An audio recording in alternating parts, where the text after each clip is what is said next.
Fala, fala, seus Maradona, tranquilidade. Aqui que vos fala sou eu, Vinícius Pimenta. Estamos começando mais um episódio do Namaracast. E aqui do meu lado, como sempre, meu camarada Rafa Reis. Salve, Pimenta. Suave, mano? Tranquilidade, Ana Fox, você tá bem? Estou bem, cara. Esse frio aí? Tá frio pra caralho. Eu gosto. Hoje vai fazer 6 graus hoje. Ixi, segura então. Segura a onda aí. E ali na nossa máquina do tempo, nosso DeLorean comandando toda essa bagunça aqui, nosso camarada Crildão. Tudo bom, Crildão? Tranquilo, daquele jeito. E, empolgadão pro episódio de hoje, hein? Morreu pra caralho, velho.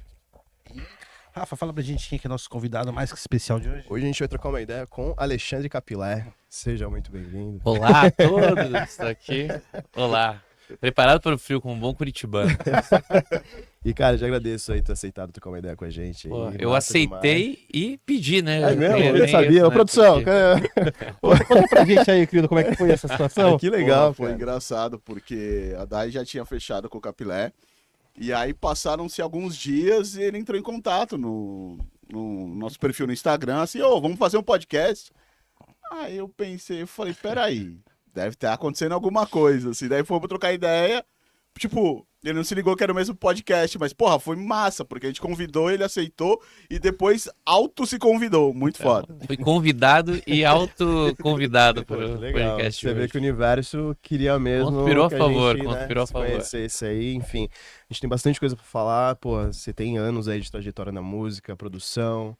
E, cara, vamos falar, só vou fazer um momento jabá aqui do Faça, podcast. A gente tem uma importante. parceria com o Hugo Brandão, você que tem instrumentos de corda, precisa de um luthier, precisa dar uma regulada, entre em contato com ele, vai estar na descrição do vídeo aí. A gente tem uma parceria com Cerveja Azul também, que é uma casa de shows aqui de São Paulo. Já tocou no Cerveja Azul já, mano? Já toquei, claro. Né? Clássico Quem não ali, tocou né? no Cerveja Azul ainda tem que tocar, né? E a gente tem uma parceria com eles, você não sabe o que fazer no final de semana, entra no Instagram deles, dá uma olhadinha lá que vai rolar no final de semana, ou se você tem uma banda, quer também fazer um som, né, marcar uma data, entre em contato lá com o LED, ele vai te dar toda a atenção e marcar uma data pra você fazer um som pra sua galera. E temos uma parceria nova Opa, agora. a gente tem um com a apoio, Refuse. uma parceria da Refuse. Refuse, que é camisetas aí. A gente tem o Instagram deles, que é o refuse.brand. Eles trabalham, eles têm camiseta, bermuda, regata, moletom e camiseta manga longa também, que é difícil achar. Eu achei massa pra caralho. As estampas deles são foda. É muito puxada mais pro oversize, assim. Pro oversize não, perdão. Pro old school, né? total. Que bem legal. Camiseta oversize também. E essa aqui, pra você, cara. Olha lá, Presente já aí da cheguei ganhando Refuse. presente. Do Dona Mara pra você. Obrigado, uma camiseta aí. Refuse Resist. Tem umas estampas muito legais, entra lá no Instagram deles, tem essa aqui que o Pimentinha tá usando aqui, tá bem legal. Legal. Essa aqui também, quem gosta de uma abrir, enfim. Tem mais muito uma Eu legal. ganhei a minha do Capetanjo aqui, um Capetanjo. É isso. Muito Obrigado, foda. Refuse. Entra lá no Instagram deles, mais uma vez, é o refuse.brand. Tem o link também lá do site deles, tem o lance de frete, tem tudo, enfim. Entra lá e faça suas compras e logo menos vai ter um cupomzinho nosso, né? Isso, logo menos aí. Desconto. A gente já vai estar agilizando esse processo aí de ter um cupom de Isso, desconto. logo menos tem novidades aí, você pode comprar com a gente com o nosso link aí, nosso cupom, e você vai ganhar uma porcentagem de desconto, a gente tá vendo, e é isso, qual que é o nome do rapaz lá, que a gente tem que agradecer? Vandilson. Vandilson, obrigado aí pela parceria, tamo junto, vamos pra cima, ele gosta muito do seu som, de você também, viu, Ó. mano? Fechou a parceria Legal, porque a gente um falou que você abraço ia pra vir. você. Legal pra caralho. E, Capilé, cara, vamos lá do início, mano, como tudo começou, o lance da música na sua vida, assim, Sim. como que entrou através de seus ouvidos e falou, caralho, eu quero viver dessa porra. Vamos voltar bastante no tempo, então, agora. Bem, que eu lembro, assim, da música começou pelos meus irmãos mais velhos. Até hoje é aniversário desse irmão. Parabéns, João Alfredo Zampieri, meu irmão. Ele que trouxe a música pra dentro da minha casa. Eu sempre considero isso, assim, porque eu tinha uns 3, 4 anos de idade. Eu lembro que ele já escutava Queen, The Police, enfim, essas bandas do começo dos anos 80, porque eu nasci em 79, então quando eu tinha essa idade era 83, 84, por aí. E o que mais me marcou nessa época foi a Blitz, a banda Blitz. Sério? E eu lembro que eu era uma criança que não gostava de discos de criança, assim, eu gostava de discos dos adultos por causa dos meus irmãos. E a Blitz foi o primeiro disco, aquele que é coloridão, todo pop art, assim. Pode crer. O fundo é branco, né? Sim, e aí esse disco, eu fiquei, não parava de ouvir, colocava no vinil toda hora, e naquela época tinha censura ainda, porque a gente ainda, eu mal sabia que eu estava na ditadura militar ainda, e eu lembro que tinha umas faixas riscadas no disco à mão, assim, ó, que eles riscavam disco a disco, que eu só fui conhecer essas músicas depois de um tempo, enfim, e a Blitz me fez ter vontade de ter banda desde essa época. Assim, eu lembro que eu falava que até os 7 anos de idade eu ia ter uma banda, ia lançar um disco. Era viagem de criança, mas já começou a se tornar um sonho. E com 7 anos eu comecei a ouvir outras coisas. Eu lembro que eu era muito fã do RPM, até falo isso num DVD do Sugar Cane com 7 anos de idade. Sotacaço de curitibano ainda. E ali eu fiquei com mais vontade ainda de ter banda. Eu ficava, não, vou montar uma banda. Até os 10 anos eu tenho que lançar um disco. Eu ficava nessa noia que tinha que fazer um disco. E aí, com uns 8, 9 anos, eu comecei a tocar violão. Sozinho, porque esse meu irmão tinha um violão em casa. E ele acabou indo embora de casa e ele ficou um violão lá. E eu lembro que eu pegava as revistinhas, aquelas de cifras, e meio deduzi que a bolinha era onde colocava o dedo, assim. E aí eu aprendi a tocar Twist and Shout dos Beatles. Foi a minha primeira música. E aí nisso eu já comecei a inventar. Eu nunca fui muito de gostar de tirar as músicas dos outros, porque primeiro que eu tinha meio preguiça de ter que se esforçar tanto assim. E a outra que eu descobri que eu podia inventar as músicas. Eu descobri os acordes e começar a inventar. E nisso eu comecei a inventar umas músicas com galera do colégio, enfim. E quando eu tinha pulando mais uns anos, né? Ganhei guitarra, tudo. Eu montei a minha primeira banda que chamava Mandioca Radioativa, que até está em todas, se você quiser ouvir, está no Spotify, tem todas as plataformas que você quiser ouvir. Tem uma lá, um dos lançamentos do Mandioca Radioativa. E o Mandioca Radioativa, ele era muito influenciado pelo crossover, assim, punk e thrash metal, que era o que pegava na época. A gente escutava muito Metallica, Testament, Slayer. Já dropava já também a ré? Tata ré? Na época ou não? Ah, não, ainda não. Mas aí... E o punk rock, né? Também eu era muito influenciado por Sepultura, Raimundos, essas bandas ali do começo dos anos 90, mais pesadas, né, do Brasil. E queria ter uma banda parecida. Até o Mandioca Radioativa é meio uma mescla de tudo isso, assim, meio um Raimundos com Sepultura, com letras de curitibano, assim, não letras tanto com matemática mais, que nem o Raimundos, que era mais voltada para matemática do Nordeste, enfim. Mas, e com Mandioca Radioativa eu comecei a conhecer as bandas do underground. Eu lembro que tinha uma banda chamada Anões Jardim, em Curitiba, uma banda de hardcore Nova York, que eles moravam do lado do meu colégio. Eu saía da aula e escutava eles ensaiando. Eu falava, nossa, cara, que legal essa banda, eu quero conhecer. Eu lembro que um dia eu toquei campanha, posso assistir o ensaio de vocês? Pode, Da pode. cara de pau. Cara de pau pra caralho. E aí eu entrei lá, eu fiquei vendo e eles já eram mais profissionais no underground, já conheciam bandas do Brasil inteiro. E aí eles me explicaram um esquema das cartas sociais que existiam, né, nos anos 80, 90, que a gente conhecia todo mundo por carta, assim. Então ele falava, ó, pega, escreve o nome, Mandioca Radioativa, o estilo, crossover HC Band, eu lembro que a gente fez. E o teu endereço, faz um carimbo e faz vários e corta, e a gente começa a enviar nas nossas cartas. E você vai começar a receber cartas das pessoas do Brasil. Eu falei, sério? Mas como isso? Vou começar a receber. E não deu outra. Com o tempo, comecei a receber carta do Brasil inteiro, também de gente se correspondendo. E bandas mandando demo, trocando. Nisso, em 95, eu lembro que eu conheci o Rodrigo Dead Fish trocando carta. E ele me mandou a demo Regresso Progresso do Dead Fish, que acho que é a primeira demo bem gravada da história brasileira, assim. E aquilo me influenciou muito, assim. Então, eu lembro que eu já tinha Mandioca Radioativa, já tava ali sendo conhecido. O Rodrigo me chama até hoje de Alexandre Mandioca por causa disso. E aí, Alexandre Mandioca, sempre falo isso. E acabou que eu, de tanto ficar escutando tanto aquela demo Dead Fish, comecei a conhecer também, Mechanics, Pinheads, que é de Curitiba também, que era de punk rock, Dreadful, Garage Fuzz. Começar a conhecer essa galera que era dessa época, eu falava, eu quero montar uma banda de hardcore também. Eu tô cansado de ser metaleiro. E aí eu já tava meio passando aquela época do grunge, heavy metal.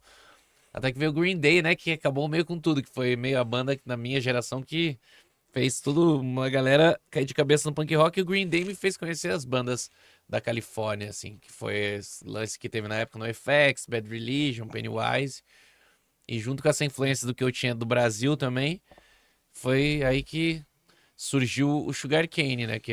Eu tava no colégio, já no segundo ano do segundo grau, e eu lembro de eu cheguei atrasado, e tava um amigo meu também atrasado, e falou, você conhece um baterista? Eu falei, pô, tem um baterista, tocou comigo no Mandioca Radioativa, que tá sem banda. E aí, um detalhe que o Vini, que toca comigo no Sugar Cane, meu irmão, tocava no Mandioca Radioativa também. Então, só que ele foi pai e aí foi embora. E a banda teve que acabar. Por isso que, tava esquecendo desse pequeno detalhe, né? O Mandioca Radioativa acabou e eu queria montar uma banda nova e eu juntei esses meus amigos que queriam montar uma banda e eles me convidaram para ir assistir o ensaio. E aí eu assisti esse ensaio e eles ficaram tocando cover de NoFX, cover de Bad Religion. Aí eu me ofereci, tipo no podcast hoje, falei, pô, não quer? Deixa eu tocar uma música com vocês. Sabe, você não quer entrar pra banda? Eu quero. E assim surgiu o Sugar Cane, foi dessa banda dos amigos do colégio, porque esse meu amigo do colégio tinha mais um amigo que era o Júnior, que é o primeiro baixista do Sugar Cane até 2005, quando ele saiu da banda. E o Catatal era esse meu amigo, foi batera do Sugar Cane até o Por Nossa Paz. E o Gleison, que é esse outro amigo que acabou saindo na época das demos ainda. Mas assim que eu resumi 10 anos da minha... 10 não, uns 15 anos da minha infância até a formação do Sugar Cane. E aí começa todo esse outro capítulo da minha vida que me trouxe até aqui. Ô, Capilé, e por que Sugar Cane? De onde que veio a ideia do nome? A gente tava, quando montou essa banda, a gente falou, e o nome, qual que vai ser? Eu lembro que teve essa discussão e a gente, vamos sugerir. Eu lembro que a gente começou, era muito novo, então não era muito criativo ainda, Aham. Então a gente, vamos pegar o nome de umas músicas de bandas que a gente gosta. Daí tinha uma que era, os nomes eu lembro só de dois, além do Sugar Cane tinha o Something Bug. E eu votei nesse nome, não votei no Sugar Cane. Não, Something Bug é mais legal. E aí o Sugar Cane veio da música do Sonic Youth, do Sugar Cane, que felizmente, anos e anos depois, em 2015, há 10 anos atrás, eu fui a Seattle gravar com Waterheads e com a mentoria do Thurston Moore do Sonic Youth e pude contar pra ele que eu montei uma banda com o nome de Sugar Cane só por causa do Sonic Youth. Então eu consegui rodar o ciclo perfeito ali. Mas o Sugar Cane vem na música do Sonic Youth. E ali já começou já o lance de querer ter banda, de querer tocar. Mas como é que foi? Você já tinha a ideia de ser uma banda de som próprio? Ou você tinha aquele lance tipo, não, vamos continuar tocando aqui, se divertindo? Ou era meio um hobby ali? Eu sempre fui meio maníaco, assim, porque eu sempre colocava que nem eu tinha ideia de ter o disco até os 10 anos. Eu vou conseguir fazer minha banda ficar conhecida, vou fazer tocar em outras cidades, eu já tinha todos os planos traçados, assim. Então, quando a gente montou o Sugar Cane, eu já tinha vivido isso com Mandioca Radioativa, já tinha feito muitos contatos e já tinha noção do que era a cena até aquele momento.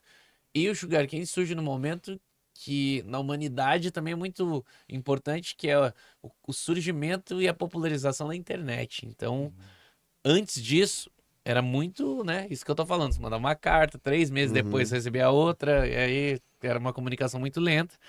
E eu lembro que logo que a gente montou em 97 o Sugar Cane, a gente já tinha e-mail, pelo menos. Então, já conseguia falar com as pessoas por e-mail. Então, ali a gente já começou, vamos lançar lá, fazer o quê? E vamos gravar disco, gravar demo. A gente lançou até 2000 2 demos, uma em 97 e uma em 99. Em 2000 a gente gravou o nosso primeiro disco, One Sunday. E ele já foi o primeiro que começou a ter também versões online, assim, que as pessoas... Eu lembro que um dia um amigo meu falou, nossa, eu ouvi uma música de vocês no Mirk. Eu falei, o que é isso, Mirk? É um lugar que as pessoas trocam arquivos. Eu falei, como isso? Parecia uma magia, né? Nossa, mas você não precisa enviar, não. Você manda via telefone mesmo, assim. Eu falei, nossa. Aí... em 2000, quando a gente lançou o primeiro disco, já começou a ter o Napster, o Kazaa, e aí a troca de música se tornou muito mais fácil, além do que existiu a plataforma mp3.com, que foi o primeiro site que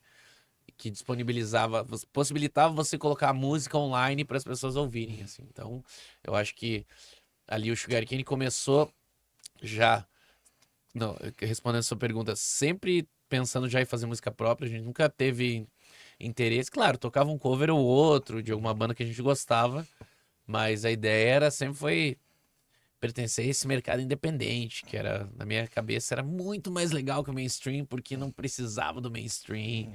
E até hoje é muito legal, né? Então, mas era ainda o começo de tudo isso, assim. Então, é uma... Foi um, é um timing muito bom da nossa criação da banda com isso na humanidade, ali, a popularização da internet. A gente até era conhecido como bandas de internet. Vocês são bandas de internet? Aí a gente ficou popular, mais popular por isso. Eu lembro as primeiras vezes que pessoas de outros estados mandavam e-mail, nossa, adorei essa banda. Eu falo, nossa, tem gente que conhece a gente de outros lugares, só por causa da internet. Nossa, que coisa maravilhosa. É isso. E. Não, pergunta. E o primeiro álbum ele era em inglês, né? Sim. Todo assim. E tinha algum motivo específico? Até aquele momento ali, é que agora, com o meu entendimento como quase uns cinquentão, eu percebo que existem ciclos de português e inglês normais, assim, principalmente no underground. Nos anos 90, começou com muita banda em inglês, depois, no final dos anos 90, começou a popularizar o português de novo, né, que tinha vindo nos anos 80, que era português, daí todo mundo... Saturou de bandas de português. daí saturou, aí veio de novo essa onda de bandas em inglês, e a gente era mais inglês porque a maioria das referências, até o Dead Fish era inglês nessa época. Sim. Ainda. Por isso que eu tô te perguntando, porque tinham bandas que eram porque gostava de Sim. ser inglês, tinha umas que já faziam inglês pra poder vender Sim. mais pra fora, pra poder fazer turnês lá junto com as Sim. bandas que gostavam. A gente ainda não tinha essa pretensão, porque Então, era bem longe. E tinha outras, assim, bandas que vieram aqui, né, que a gente conversou Sim. da época, e outras, acho que era mais essa pegada mesmo. O Reitinho cantava inglês, o Garage Sim. Fuzz cantava inglês, o Dead Fish cantava inglês, então a Nitro cena... Minds também. Nitro Minds cantava inglês, então era uma cena de inglês. Então a gente, como tava entrando, Pinheads era inglês, enfim, a maioria das bandas eram em inglês. E acho que até o ser lançado o Ciro vs Dead Fish, e ainda assim ainda era mesclado, tinha músicas em inglês, música em português, Sim. mas o grande divisor de águas veio em 98, que é o Sonho Médio. Acho que o Sonho Médio foi o disco que fez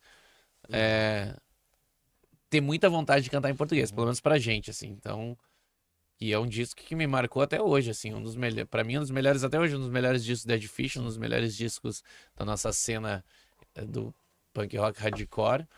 E ele influenciou muito a gente a querer mudar também, assim.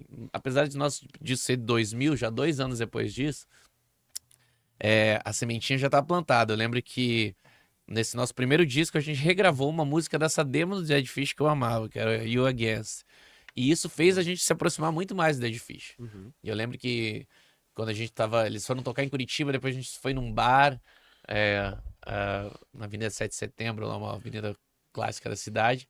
E eu lembro que eles ficavam botando pilha. Pô, por que vocês não mudam pra cantar em português, cara? Vai ser muito mais legal. E aí a gente ficou nessa, pô, vamos tentar. E a gente fez... Mas tinha algum tabu assim, tipo assim, puta, português? Dava medo porque naquele momento tava tudo funcionando com a gente cantando em inglês, assim, o público abraçava pra caramba. Você estava numa zona de conforto, digamos ali. Ainda era a gente pertencia muito ainda a uma cena muito local, assim, a gente teve muita sorte desde o começo. O Sugar Cane, ele surgiu num gap de fim de bandas do começo dos anos 90 e início dessas novas gerações, então em Curitiba principalmente. Que no começo dos anos 90 em Curitiba tinha, pô, X-Lex, Boi Mamão, Pinheads, um monte de banda que tinha esse estilo e meio acabaram em 95, 96. E a gente foi uma das primeiras novas bandas que surgiram. E a gente surgiu bem nesse boom dos adolescentes gostando disso. Então, eu lembro que a gente começou e o nosso primeiro show a gente tinha 200 pessoas, assim, porque a gente tinha muito amigo de colégio, então a gente viveu esse auge nosso ali, que a gente tinha um público já, ainda cantando só em inglês e só pra galera de Curitiba, praticamente. Eu acho que a gente tinha ido uma vez pra Ponta Grossa, no Paraná, uma vez pra Porto Alegre, e era só. Mas a gente começou a pensar mais em sair de Curitiba meio ali de 2000 pra frente. A gente começou a tocar mais com outras bandas do Brasil lá em Curitiba. Conhecemos, pô, em 2000 a gente tocou com o Dalbailó. Eu lembro que a gente lançou nosso disco junto com o Dalbailó. E quem tocou guitarra da Beló foi o André do Nitrominds, até porque o guitarrista não pôde vir, ele teve um lance lá. Caralho, foda. E aí, pô, já começou uma amizade com o André, tinha os caras do Dead Fish, já estavam rodando o Brasil, e aí tinha esse lance, a gente falou, cara, a gente tem que fazer isso. E essa amizade com o Dead Fish fez a gente, vamos mudar pro português? Vamos. A gente fez uma música em português, às vezes penso, lançou ela antes do nosso segundo disco, que é o primeiro em português. E a resposta do público foi muito grande. Assim. A gente viu, nossa, a galera sabe cantar as músicas agora, né? A gente viu na hora. A gente tocava as outras lá, ficava só os boquinhos ali. E aí, quando a gente tocou as vezes pensa, a gente, porra, que legal, né? Tipo, deu certo, a galera consegue. Os caras sabem a letra da música. Porra, que legal. A gente falou, não, então o próximo disco vamos fazer inteiro em português. E aí, nisso, o Dead Fish estava lançando a Terceiro Mundo, para lançar os discos deles, a gravadora, Terceiro Mundo Produções Fonográficas. E eles já ofereceram pra gente, pô, vamos fazer esse disco pela Terceiro Mundo. E aí a gente fez o Por Nossa Paz, que esse ano que vem faz 25 anos que isso aconteceu. E aí, esse disco foi inteiro em português, já começou a primeira música, A Medo, já foi tudo. E aí, o Dead Fish, por já estar na estrada, viajando o Brasil inteiro, naquela época eles tinham esse mecanismo de venda que a gente nem imaginava que tornaria a gente super popular. Eles vendiam o nosso CD na banquinha deles. E era a gente foi a primeira banda da Terceiro Mundo. Então a gente, em um ano, já ficou muito conhecido em outras cidades, porque o Dead Fish meio propagou a gente para os outros, assim. Então eu lembro que a gente começou nosso primeiro show em São Paulo foi no Hangar Sold Out já, abrindo o Dead Fish. Então o Dead Fish ajudou muito a gente nesse momento, assim, por ser a nossa gravadora e também por vender nossos discos ali na banquinha deles, né? Que foi um divisor de águas total na nossa carreira. O Capilé, quando vocês estavam ali, vocês estavam compondo em inglês, cantando em inglês e tal, quando vocês foram começar a compor em português, vocês tiveram alguma dificuldade ou saiu naturalmente? O Mandioca Radioativa era em português. Então, então você já tinha uma ideia já. Eu já sabia cantar em português. E no Mandioca Radioativa eu era mais berradão, cantava umas coisas. Então, até foi ali que começou a surgir esse lance de eu ter uma voz mais gritada, essas coisas, porque a galera acha que do Screamo, essas coisas não tem nada a ver com Screamo, tinha a ver com Sepultura, com Pantera, não tinha nada a ver com isso. E aí, só que por eu já cantar numa banda que era pelrada, eu vi que isso também era um diferencial. E ajudou. O meu irmão, o Vini, sempre escreveu muito bem em português. Nessa época eu tinha 20 anos, 19 anos. Era burrão, assim, não sabia escrever porra nenhuma direito em português. E o Vini é um pouco mais velho. O Vini é 4 anos mais velho que eu. Então, o Por Nossa Paz é o primeiro disco que ele entra no Sugar Cane, porque ele não era do Sugar Cane. Então, é o primeiro em português e ele fez várias letras, né? Desse disco. Então, o Vini ajudou muito a tornar mais fácil essa transição. Assim, eu lembro que desse disco, acho que Medo foi eu que escrevi, Dizer foi eu que escrevi, mas Mudaremos, Vamos Seguir. Porque tem assim, ele é um hardcore melódico ali, tal, vocês estavam começando a fazer, e tem uma pegada, tipo, mais falando de amor, falando de relacionamento, e tem uma pegada ali mais política também, né? A política era total influenciada por Rodrigo Dead Fish, né? Porque eu queria não podia ser dessa cena, não podia também ser bravo, né? E queria falar mesmo o que achava, né? Mas o Vini o Vini gostava muito do rock dos anos 80, que é uma coisa que eu odiava na época, assim, eu odeio anos 80. Ele é mais velho que você, não? É. Ele é mais velho? Então ele viveu muito mais isso, e ele tinha muito mais essa cultura das letras em português dos anos 80, que eram muito boas, né? Só que eu nessa época ainda era muito burro e não conseguia entender isso, assim. Eu achava, não, nada a ver. E aí, eu acho que isso ajudou muito a gente, porque acabou transformando o Sugar Cane numa banda não só tão política dentro do hardcore, assim. A gente era até... depois a gente falou que a gente virou pai do Zema, assim, porque a gente acabou abrindo portas pra não ser tão... só... uma coisa tão política, né, no hardcore, assim. Então, que também era influenciado por outras bandas que a gente gostava gringas, assim, tipo Lagwagon. Não era tão... Lagwagon não era igual Bad Religion, era essa mesma coisa. Então, enfim, a gente começou a ter letras que falavam mais sobre isso. Até porque, porra, era muito novo também, todos nós éramos muito novos e E falar sobre sentimento é uma coisa que você adora quando é jovem, né? Sim. Então, É o que você anseia, né? Você precisa de falar. preciso fazer isso. E, mano, e essa capa, velho, do Por Nossa Paz? Como é que esse robozinho, onde é que vocês acharam? Como é que vocês fizeram esse lance? Eu tava na época na faculdade de design gráfico e eu tava estagiando num escritório muito conceituado de Curitiba, assim, de design gráfico, não era agente de publicidade, assim. E o Arthur de Brás, que era o dono, era um super designer. Meu sonho, ele fez capa de várias bandas de Curitiba dos anos 90, assim, e meu sonho era que um dia ele fizesse uma capa nossa. E aí eu trabalhava com ele, falei, pô, Arthur, será que você não faz uma capa pro Sugar Cane? Ele, pô, faço. O que você tem de ideia? Qual que é o nome do disco? O nome do disco é Por Nossa Paz. E aí a gente, pô, o que você vai fazer? Na época tinha o começo de buscar imagens na internet, assim, não existia essa busca. E aí, eu lembro que eu achei num desses sites que existiam na época, uma das fotos do Por Nossa Paz. E tinha o contato do cara que fez a foto. Aí eu expliquei pra ele, pô, eu sou uma banda independente do Brasil, ele morava no Canadá. E ele foi muito gentil, ele cedeu, cara, umas 30 fotos dessa sessão de fotos, desses bonequinhos ali, que tinha tudo a ver com esse nome, Por Nossa Paz, tudo. E aí, pronto, resolvemos o problema número 1. Já temos várias fotos de uns bonequinhos irado ali, uns Transformers, que tinha tudo a ver com Por Nossa Paz. E aí o Arthur de Brás foi responsável por esse lance de um monte de coisa escrita, assim, a tipologia da capa. E aí ele também foi o designer da capa, né? Mandou super bem. E acabou que, por eu ter esse lance ligado ao design gráfico, acabou que o Sugar Cane, até na época, tava meio avançado em design gráfico comparado às bandas que estavam ao lado, porque poucas se importavam muito com isso, assim. Então, e eu tava ali, né, no coração do design gráfico, louco, e com referências, né, das bandas que eu gostava gringa, querendo que o material ficasse bonito, não só fosse uma capa qualquer. Então, e acho que isso acabou ajudando a gente sempre teve. Como eu trabalhava lá e eu era web designer, a profissão do futuro, A profissão do passamos já desse futuro já. E aí a gente tinha site.com.br em 2001, assim, era tipo webmail dos fãs, os fãs podiam criar o webmail no nosso site, tinha agenda no site automática, tinha fotos de todos os shows. Então, é ótimo ser jovem, né? Quando você tá à frente do seu tempo. Naquele momento, acho que isso ajudou, além do som,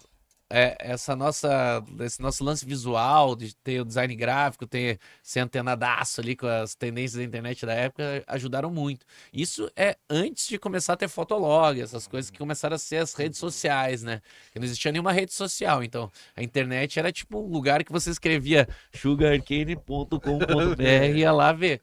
Então era isso, você colocava no disco que tinha o site, eu lembro que eu via do Bad Religion, badreligion.com, e o nosso tinha lá sugarcane.com.br, eu queria fazer igualzinho. E isso acabou que ajudou a gente a estabelecer uma imagem, eu acho, dentro dessa cena, chamar atenção, pelo menos, né? Porque na época ali, se você não tivesse um material gravado, audiovisual ali, você não existia, né? Sim, e às vezes era difícil também gravar bem nessa época, e a gente tinha muita sorte por eu já ter tido essa banda antes, já conhecer muito os estúdios de Curitiba e quem fazia os discos de qualidade. Então, desde a nossa primeira demo do Sugar Cane, a gente já gravou no estúdio solo com o Vitor França, que era o produtor na época, que era um cara muito bom, um cara que tava anos-luz à frente da gente em produção, a gente nem entendia direito o que ele queria fazer com a gente, mas acabou que até hoje eu escuto assim, a nossa primeira demo, segunda demo, primeiro disco, Por Nossa Paz, continuidade, eu falo, caramba, é tudo muito, até hoje ainda é bem gravado, não é uma coisa que ficou datada assim. E naquela época isso não era, aqui em São Paulo, pô, tinha o Rocha que gravava bem, mas não eram todos os lugares no Brasil que gravavam, tinha muita coisa muito mal gravada nessa época. Então, ter também acesso e privilégio de trabalhar com pessoas assim ajudou muito a gente também, acredito. Eu lembro de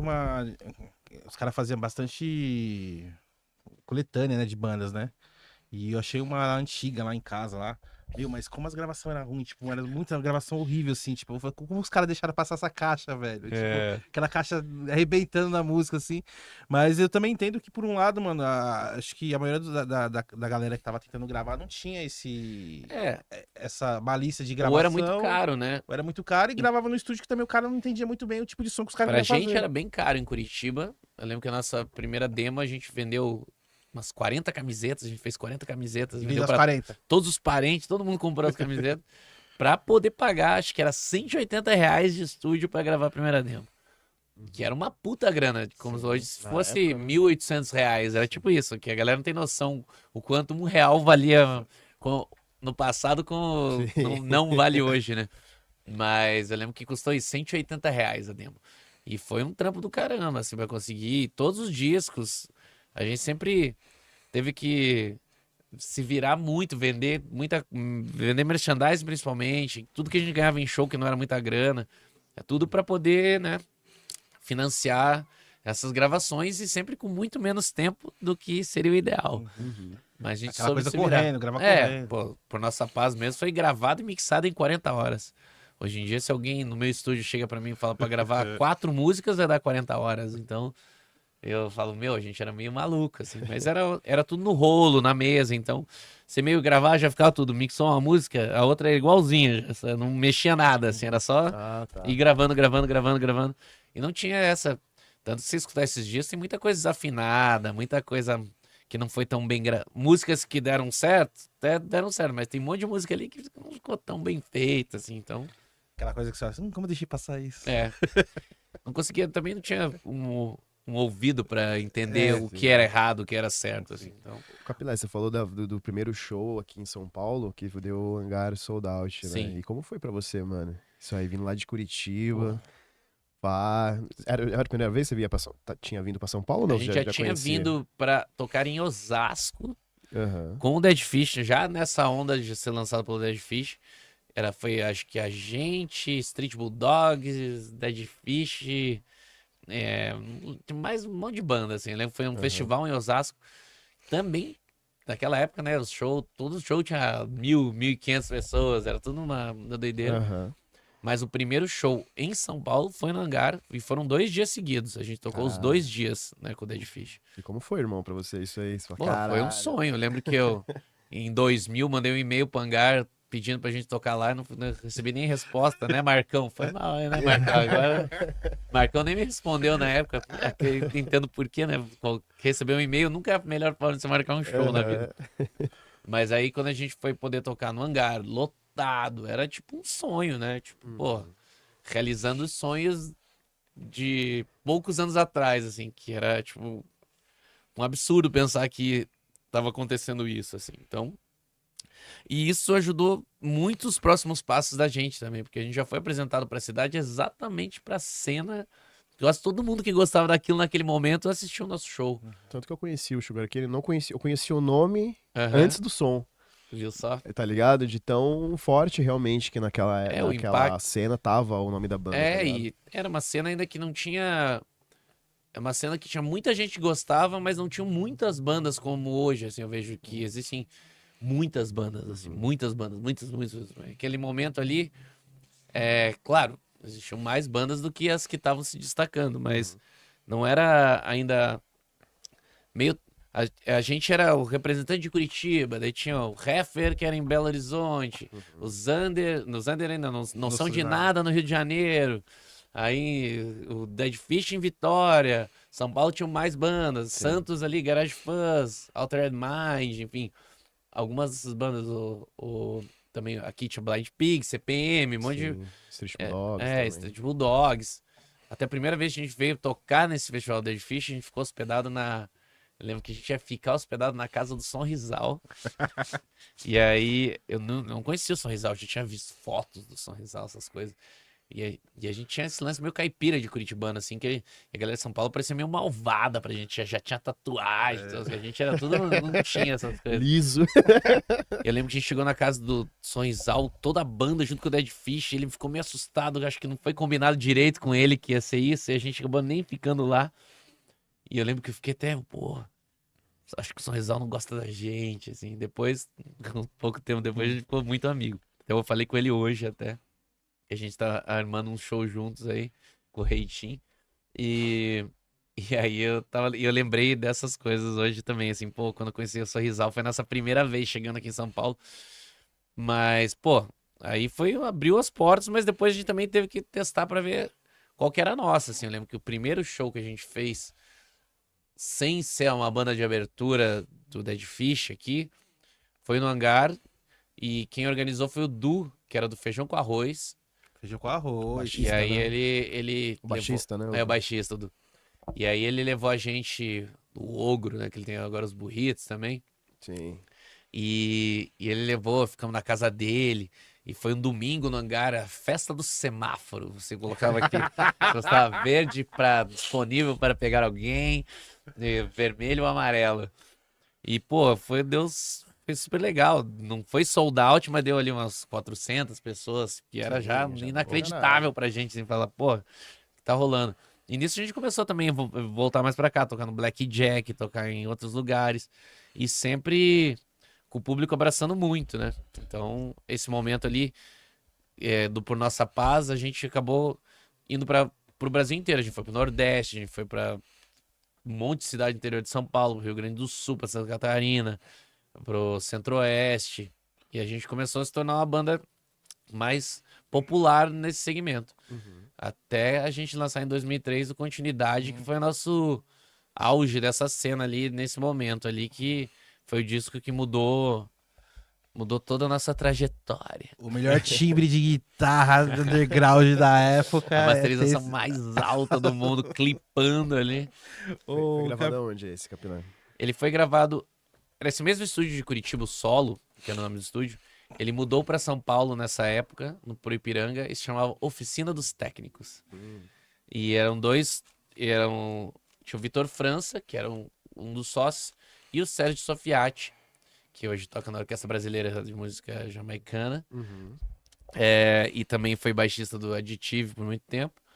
Ele era um dos sócios, e o Vitor França marcou essa gravação com a gente, e teve um imprevisto, não pôde marcar, e falou, quem vai fazer é o Sérgio Sofiati. A gente só tinha gravado uma vez com o Sérgio Sofiati, foi quando a gente gravou Às vezes Pensa, a nossa primeira música em português. Então a gente já tinha uma boa impressão com ele, porque ele já tinha feito a nossa primeira música em português. Então, falar, beleza, vamos gravar com o Serginho. E aí a gente gravou aqui no Ipiranga em uma semana. Era um puta estúdio, que era um estúdio dos anos 70, que eles pegaram pra colocar os equipamentos que eles trouxeram de Curitiba. E aí, também tinha o Bill, que era do Rumbora, o guitarrista do Rumbora. Ele também era um dos sócios desse novo espaço. E ele que tinha um amplificador de guitarra que marcou esse, um VHT Pitbull.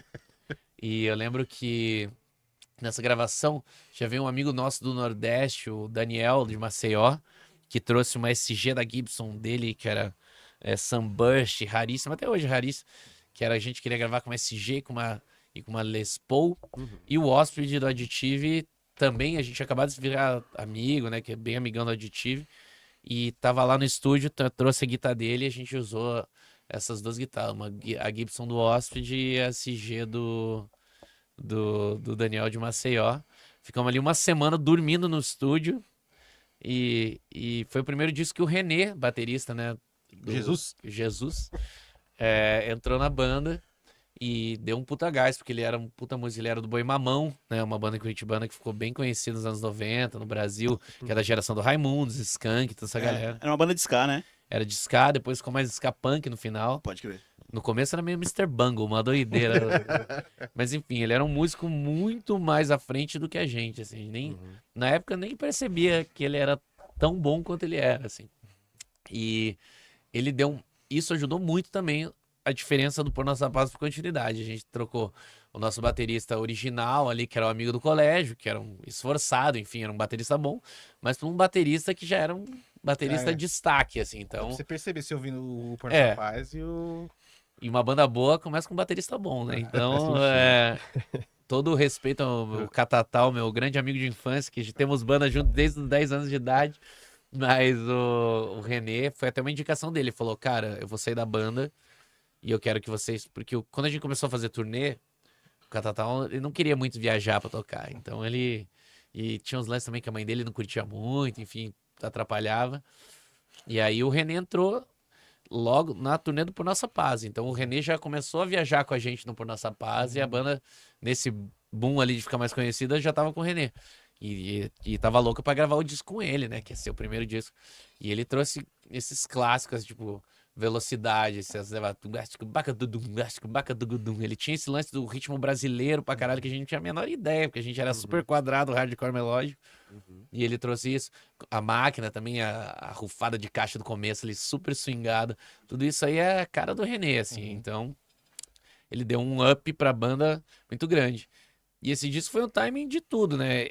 Essa crescente a gente já tava vindo, aí o disco caiu no gosto popular, teve a gravação legal, a gente já tava crescendo e ele fez a gente ficar muito maior, viajar mais, ter público, pô, viajar o Brasil inteiro, tocando pra tudo lotado.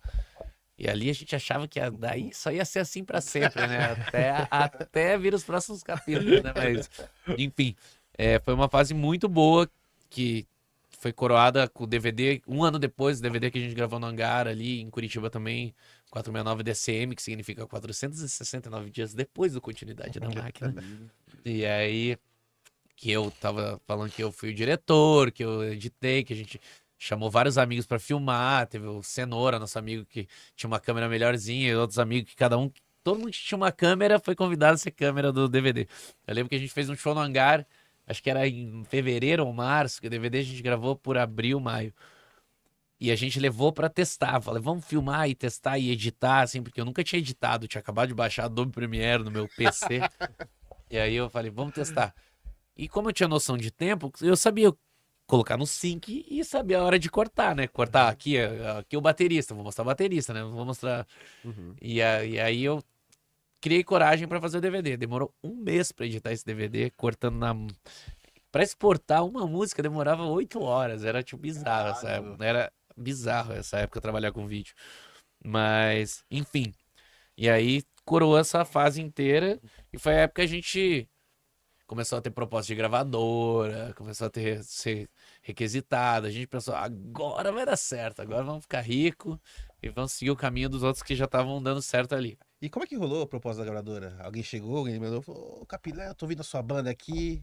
Chegou um cara de terno fumando um charutão, assim, uma dose de vários uísque. dólares na mesa. Nem foi tanto... Eu lembro que a DEC chamou a gente pra uma reunião no Rio de Janeiro. A gente tava passando por lá e aí eu lembro que eu até fui pra Curitiba e o René e o Júnior foram lá e o Rafael Ramos falou que tinha interesse na banda, que tava ligado ao que a gente tava fazendo. E aí depois teve outra reunião que eu fui, que a gente conversou com ele, falou que, pô, tava muito afim de lançar o Sugar Cane, que tinha acabado de assinar com o Dead Fish, porque eu Isso foi depois do Continuidade. era entre o Continuidade e o Elementar. Sim. E aí o Dead Fish tinha acabado de gravar o 01 na DEC. Então a gente tava naquela, pô, o Dead Fish acabou de ir pra DEC. E eu fui convidado pra entrar no Dead Fish quando eles fizeram o 01. E eu tava nesse auge com o Sugar Cane e eu disse não pro Dead Fish pra continuar no Sugar Cane. Então eu tava, não, pô, disse não, mas agora vai dar certo com a gente. Enfim. Eu vi um show seu que você fez um sub. Eu fiquei um ano tocando. Era um show grande. Eu fiquei de sub um tempo, e aí depois eu parei de fazer sub porque eu não tava conciliando ali com as coisas que eu tava fazendo com o Sugar Cane também, e o Dead Fish ia acabar. E aí quando eles assinaram com a DEC foi meio pra salvar a banda, assim.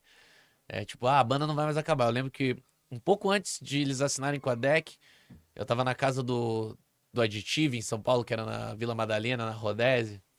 E tava com o Hóspede, e o Hóspede já tava tocando sub no Dead Fish também. E aí ele falou, pô, Hóspede, o Dead Fish tá falando que vai parar, né? Vamos fazer nós dois e ajudar e dar uma moral pros caras e tentar fazer um disco de despedida, assim, só fazer mais um disco do Dead Fish, né? Ele, vamos sim. Daí rolou esse papo e, enfim, eu toquei minha vida.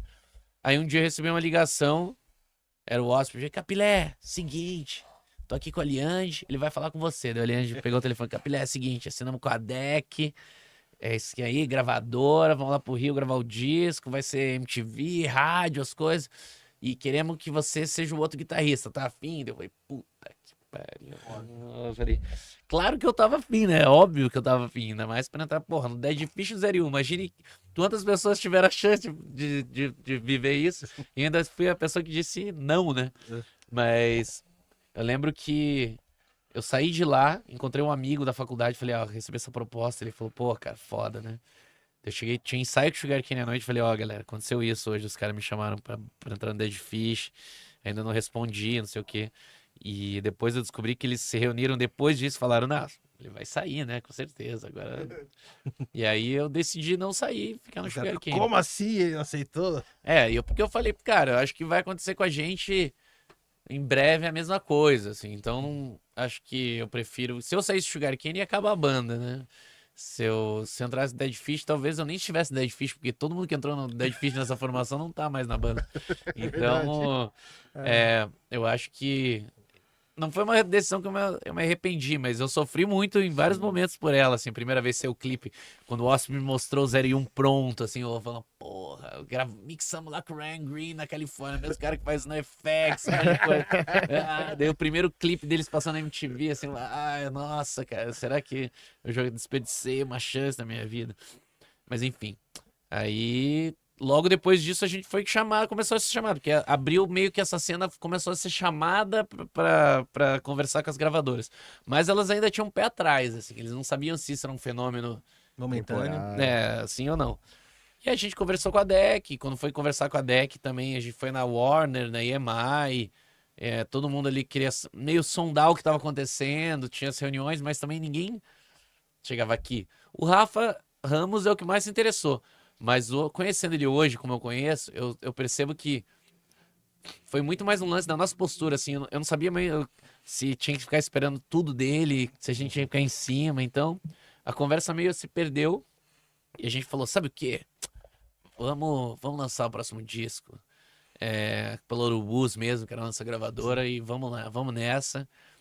E aí a gente chegou pro Márcio, que era o dono do Urubus, e falou, Márcio, a gente quer mixar esse disco nos Estados Unidos, sabe que o Dead Fish já fez também, vamos fazer...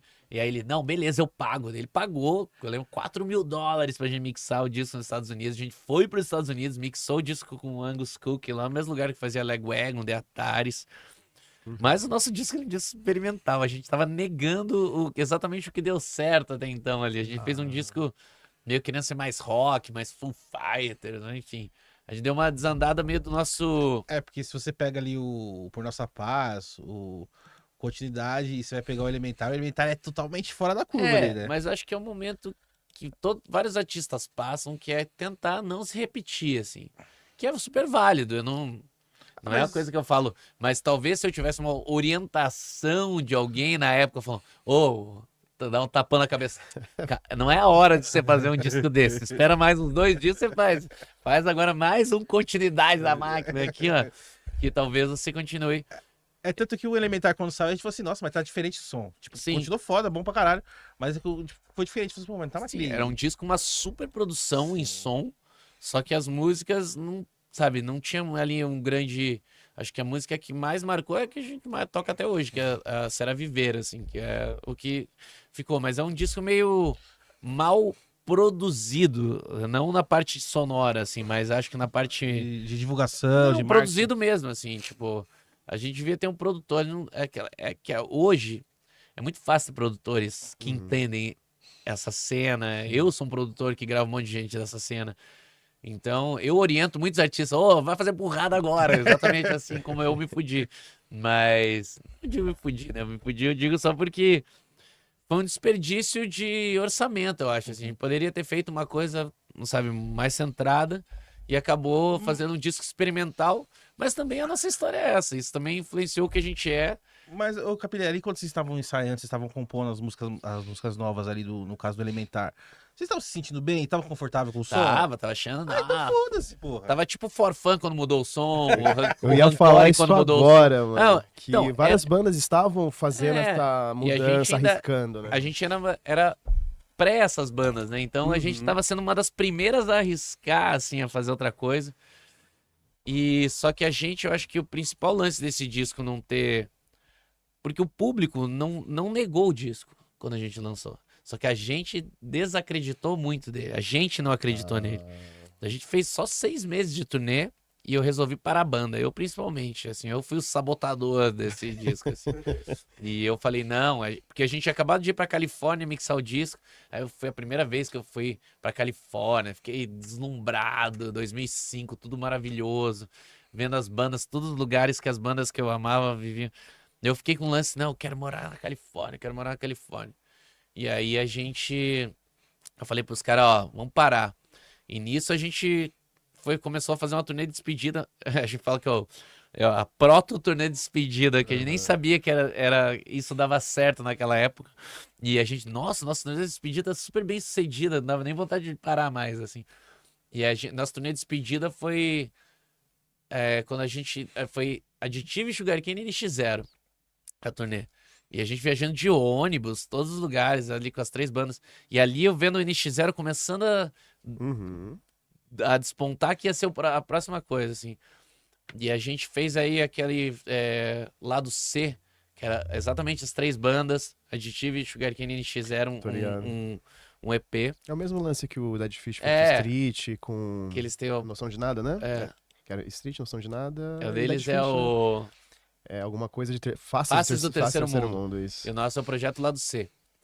E a gente fez isso, e quando foi sair o Lado C, a gente parou a banda. Assim, a gente parou no final de 2005, eu mudei pra Califórnia, e a banda resolveu dar um tempo. E aí, quando saiu esse Faces do Terceiro Mundo, chamaram o Abril, que é a banda do Tavares, pra entrar no lugar do Sugar Cane na turnê. E esse ano que a gente parou, 2006, foi o ano que todas as bandas assinaram. Eu ia te falar isso agora, você saiu no momento. Eu fui o sabotador exatamente na hora errada, assim. A hora que a banda tava pra engatar de novo ali com o público. Que eu falei, o disco não foi um elemento, continuidade, mas a gente não acreditou. O público abraçou, a gente fazia o show cheio, ainda tava tudo certo. Sim. Não tinha nenhum problema. Talvez se a gente tivesse acreditado, a gente tivesse mudadas junto com o público, que foi como o Forfã fez, o Rancor fez, enfim. Mas depois, assim, né? Mas, enfim. E ainda teve o pior. A gente era patrocinado pela Vans. E antes, em finalzinho de 2005, eu falei com o cara da Vans Brasil, eu falei, pô, se um dia tiver como colocar a gente na Warped Tour, por favor, tenta colocar. Ele, beleza, não, pode deixar que eu vou tentar fazer de tudo. Beleza, a banda parou, quando eu tava morando na Califórnia em março, chegou um e-mail. Galera, deu certo, vocês são convidados para tocar em 7 datas da Warped Tour. E eu falei, caralho, a banda parou. E eu acho mais burro que eu morava. Eu, o baterista do Heffer, e mais um baixista que era amigo dele, o Digo, de Belo Horizonte, na mesma casa. E a gente falou com a banda aqui, 2 não quiseram vir, o René e o Júnior não queriam ir pra Califórnia. Eu tava morando na Califórnia, eu falei, pô, eu tô aqui já, é só ir, né? Eram 7 datas na Califórnia.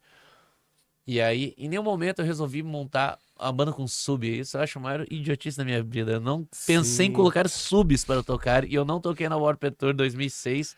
Coisa que eu queria tanto. Que era um sonho, pô, naquela época, uma banda do Brasil conseguir tocar na Warped Tour. Meu, isso aí foi...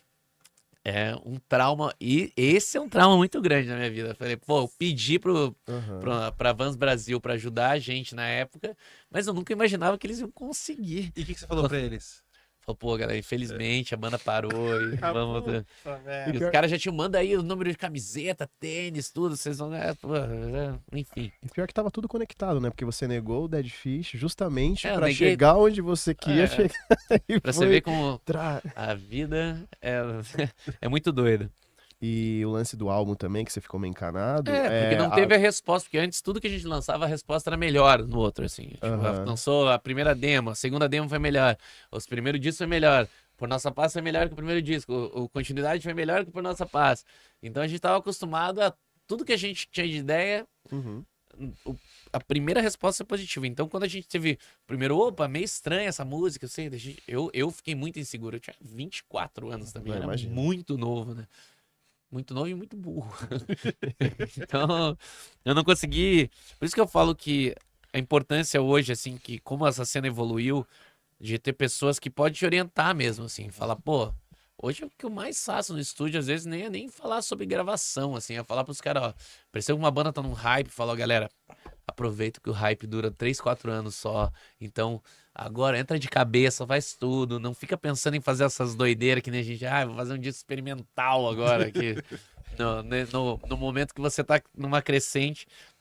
Ou você é convidado pra tocar no Warped Tour e não pensa em chamar sub pra tocar com você, né? Sendo que eu morava com um baterista e um baixista. Era exatamente o que eu precisava. E eu não pensei em nenhum momento em fazer isso, né? Enfim, mas isso aí acabou, né, moldando tudo. E eu morei em 2006 na Califórnia.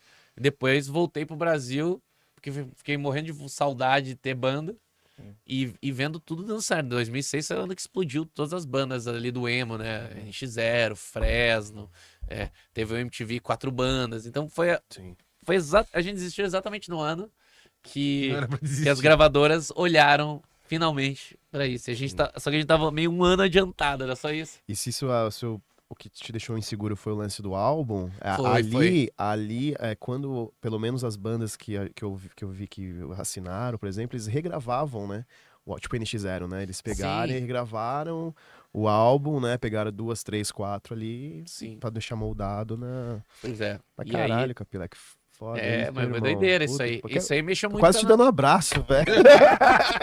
Não, mas apesar de ser uma história triste, em nenhum momento tava triste nessa época, assim, era Eu ia só te perguntar isso, como que você tava, porque, velho? porque sempre parecia que dava pra fazer, não, quando eu voltar eu vou colocar as coisas nos eixos de novo e vamos fazer rodar.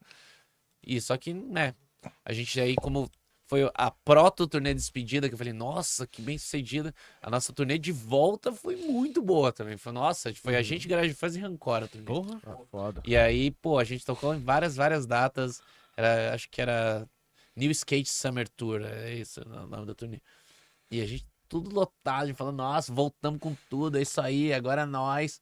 Aí eu vi a primeira coisa de uma turnê de volta, que eu aprendi hoje, eu tenho total consciência que é turnês com apelo são muito melhores que turnês quando você vai lançar um disco, por exemplo. Aí a gente falou, foi lá, vamos fazer um próximo disco. Só que ao invés de a gente pensar, agora vamos fazer um disco centrado de novo, a gente ainda. Eu tava cheio de ideias diferentes, querendo fazer um disco doideira. A gente gravou o demo, que é o Diversão Esquizofrênica para Mentes Ociosas. Uhum. E que ainda é um elementarzinho, assim. É a Continuidade do elementar. é a continuidade. Já tem um pouco mais do que a galera gostava, mas ainda é bem estranho. E era um momento que tava passando a onda daquela época, né? Era ali 2006, 2007. acho que Então não era mais aquele momento. Começou a surgir muito mais o emo e as bandas também do rock colorido. Então a gente começou a ficar velho. já foi pra outra fase, né? Os Que é coloridos, Cine, O pós-hype, assim. A Restart, gente começou a sentir o primeiro down, assim. Foi isso. E aí a gente viu aí que mudou muita coisa. A gente começou a fazer show pra menos gente. As coisas não eram mais que nem antes. Ainda a gente sempre, até hoje, o nome ainda é muito forte. Então, mesmo nesses downs, conseguia fazer shows, fazer tudo. E não chegou a ser uma coisa que a banda acabou por isso. E a gente mudou em 2007 para São Paulo. Então, ainda tinha esse ânimo de, pô, acabando de vir para São Paulo. Devia ter feito isso em 2003, né? Não em 2007. Mas a gente conseguiu ali. Mas acho que de 2007 que a gente voltou até 2009, 2010, a gente ficou meio num limbo, assim, não sabia o que estava acontecendo. Não era mais não pertencia mais à geração dos jovens. Uhum. Já era ali, chegando aos 30 anos, primeira vez que você acha velho na vida, né? Então, começou a ficar meio estranho. O Capilé, você que ali, quando você começou ali com o Sugar Cane, quando começou a chegar em São Paulo, você viu toda essa cena acontecendo, né? Aquele boom do começo dos anos 2000 e tal. Na sua visão, o que você acha? O porquê que decaiu a cena assim tão rápido, né? Que a cena ela subiu, foi subindo, depois ela. Acho que tem alguns fatores. Um é natural que nenhum hype dura para sempre, então não ia ser para sempre. Senão até hoje aquela cena tá até hoje sendo a maior cena de todas. Então tava passando aquela fase, né? Que foi do final dos anos 90, são uns 10 anos, né? De 97 a 2007. Então muita coisa aconteceu ali. É um começo romântico, um auge e ao fim. Eu acho que é natural acabar mais para as bandas que eram do hardcore melódico e começar a ser um pouco mais promissor para as bandas que vieram depois, assim, que foram mais as bandas da geração do NX0, do Fresno, que conseguiram, já tinham portas mais abertas também, já conseguiram. No hype deles, as gravadoras já queriam contratar todos eles, então também teve isso, teve a Glória também, pô, um monte de banda ali que nesse momento que a gente tava num down, essas bandas estavam numa crescente, assim. Então, eu acho que e todos eles tocaram muito com a gente, abriram show, tem show, lançamento Continuidade da Máquina Hangar tá lá, abertura NX0 desse tamanho, assim. Mas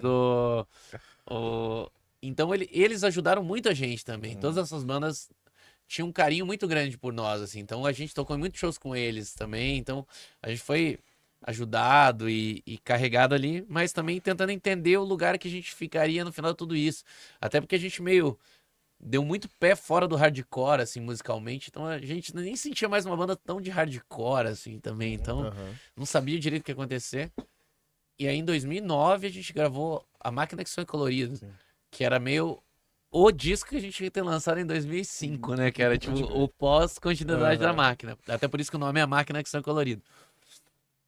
E esse disco foi um disco que colocou de novo a gente no trilho, a gente voltou a ter um público fiel, encontrou nosso lugar de novo, uma formação que também ficou clássica, que tinha eu, Pindé, o Flavinho, né? Flávio Guarnieri e o Rick Mastria na guitarra. Então, foi um disco que emplacou várias músicas para show de novo, que antes a gente vivia muito na sombra do Continuidade da Máquina, para sempre, eles sombra do Continuidade da Máquina. E esse disco deu uma renovada, tanto que hoje às vezes eu escuto assim, nossa, sou fã de vocês há muito tempo, cara, desde 2009. Eu falo, então tá. Então eu vejo que muita gente conheceu a banda nessa época. Assim, era a gente conseguiu conquistar adolescentes em 2009 de novo, assim, pra frente. Mas acabou que um pouco depois disso, assim, começou a gente também... A vida começou a cobrar mais, gente. Tava todo mundo chegando aos 30 e poucos, não tava... Precisava ganhar mais dinheiro, e aí, o que vai fazer? Não deu tão... A gente não tava conseguindo viver só da música ali, então...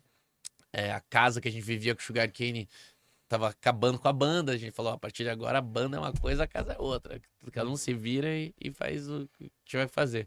Então ali começou um outro down. A gente tinha acabado de dar um up de novo e começou um outro down a aparecer na nossa frente ali.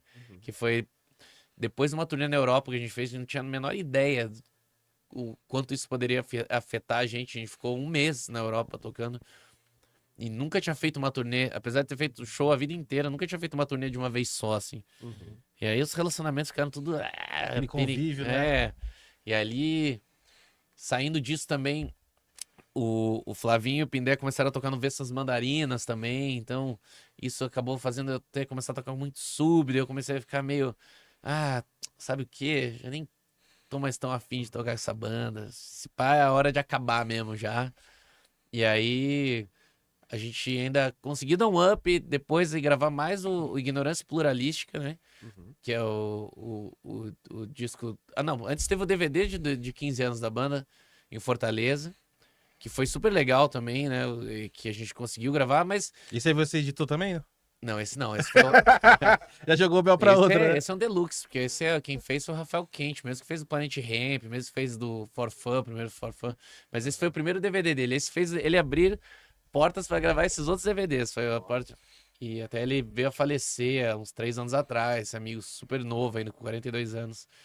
Mas, pô, uns câmeras que tinha o Raul Machado, que fez clipe tua, Nação Zumbi, Chico Science, um dos câmeras, tinha vários câmeras foda. E foi um investimento muito grande, um DVD visualmente muito foda. Acho que uma das maiores produções que a gente já fez na vida. Na época a gente gastou quase 40 mil reais, isso em 2012, assim, então... Caralho. Só que aí a gente fez a turnê na Europa, lançou esse DVD com a banda que a gente fez turnê na Europa. Só que aí as coisas, mesmo assim, as coisas não andavam, né? Não aumentava o cachê, não aumentava o público. E começou a pegar. Aí a gente fez o Ignorância Pluralística, que a gente gravou em 2014, que é um outro disco experimental, só que esse é um disco experimental que foi mais consciente, mesmo sendo meio doideira. Tem muita gente que acha o disco preferido do Sugar Cane. Eu escuto de muita gente, é o terceiro disco mais ouvido. E só que ele coincidiu que também, nessa mesma época, o Rick entrou pro Dead Fish também. E aí eu fiquei de novo tendo que lidar com um monte de gente, outras bandas. E eu montei o Waterheads, minha outra banda, nessa mesma época. E aí eu falei, sabe o que? Chega. E a gente parou. Mas, só te perguntar rapidinho, por que em Fortaleza o DVD, mano? A gente sempre foi muito forte em Fortaleza, assim. Desde a primeira vez que a gente tocou em 2001, Até no Nordeste em geral, naquela época a gente ia bastante todo ano. Mas Fortaleza a gente era muito forte, assim. Ia Pode tocar, crer. por exemplo, São Paulo, lotava hangar ali, 700 pessoas. Ia tocar em Fortaleza, 1.200 pessoas, certo? Caralho, que Então a foda. gente queria fazer um lugar que a gente fosse Não, com certeza. a nossa maior praça, assim. Acho que as cidades que sempre abraçaram muita gente, fora Curitiba, que é a nossa cidade, São Paulo, Fortaleza foi uma delas. E era inusitado ter um DVD em Fortaleza, né? Pô, pra Não em São caralho, Paulo. Você é louco. E é num lugar ao ar livre, lá no Dragão do Mar, que é muito foda, então. Mas se eu te contar ainda os pepinos que deram na gravação desse DVD, Conta aí, pô. enfim, era um lugar aberto. E aí, quando eu falei com o Maurílio, que é da Sweet Stance, que ajudou na produção, ele falou, pô, vamos fazer em agosto, que nunca chove em Fortaleza nessa época, não sei o quê. Aí, beleza. Marcamos lá o DVD, 12 de agosto, vamos nessa. Saindo avião de São Paulo com 15 pessoas, todas as câmeras, todas as pessoas levando tudo. Maior produção do A caralho. força-tarefa. Força-tarefa total. E dinheiro, né? Porque a gente gastou uma grana nesse DVD. E que hoje seria quase uns 100 pau, assim, se for contar, né? O que a gente gastou. Porque foi uns 40 pau em 2012, então seria meio isso, né? Se eu jogar na inflação de hoje. Enfim. Mas a gente foi lá fazendo as paradas, todo empenhado. Aí, primeiro problema, o próprio Maurício marcou um show do No Use for a Name em Fortaleza um dia antes, dia 11 de agosto. Ah, Fê. Daí eu falei, pô, Maurílio, mas não vai atrapalhar o nosso show. O No Use for a Name vai tocar e nunca tocou em Fortaleza. A gente já tocou 1 milhão de vezes em Fortaleza. Não vai ter problema não, fica tranquilo, Capilé, não vai ter problema. Daí beleza. Vamos lá, a gente ficou até hospedado no hotel que o No Use ficou também. A gente já tava lá e o No Use estava lá. E o Tony Sly morreu 2 meses depois disso. Tipo, uma das últimas... Tipo, a última vez que eu vi o No Use for a Name na minha vida. E aí... Beleza, a gente chegou, teve o show do No Use, vamos lá.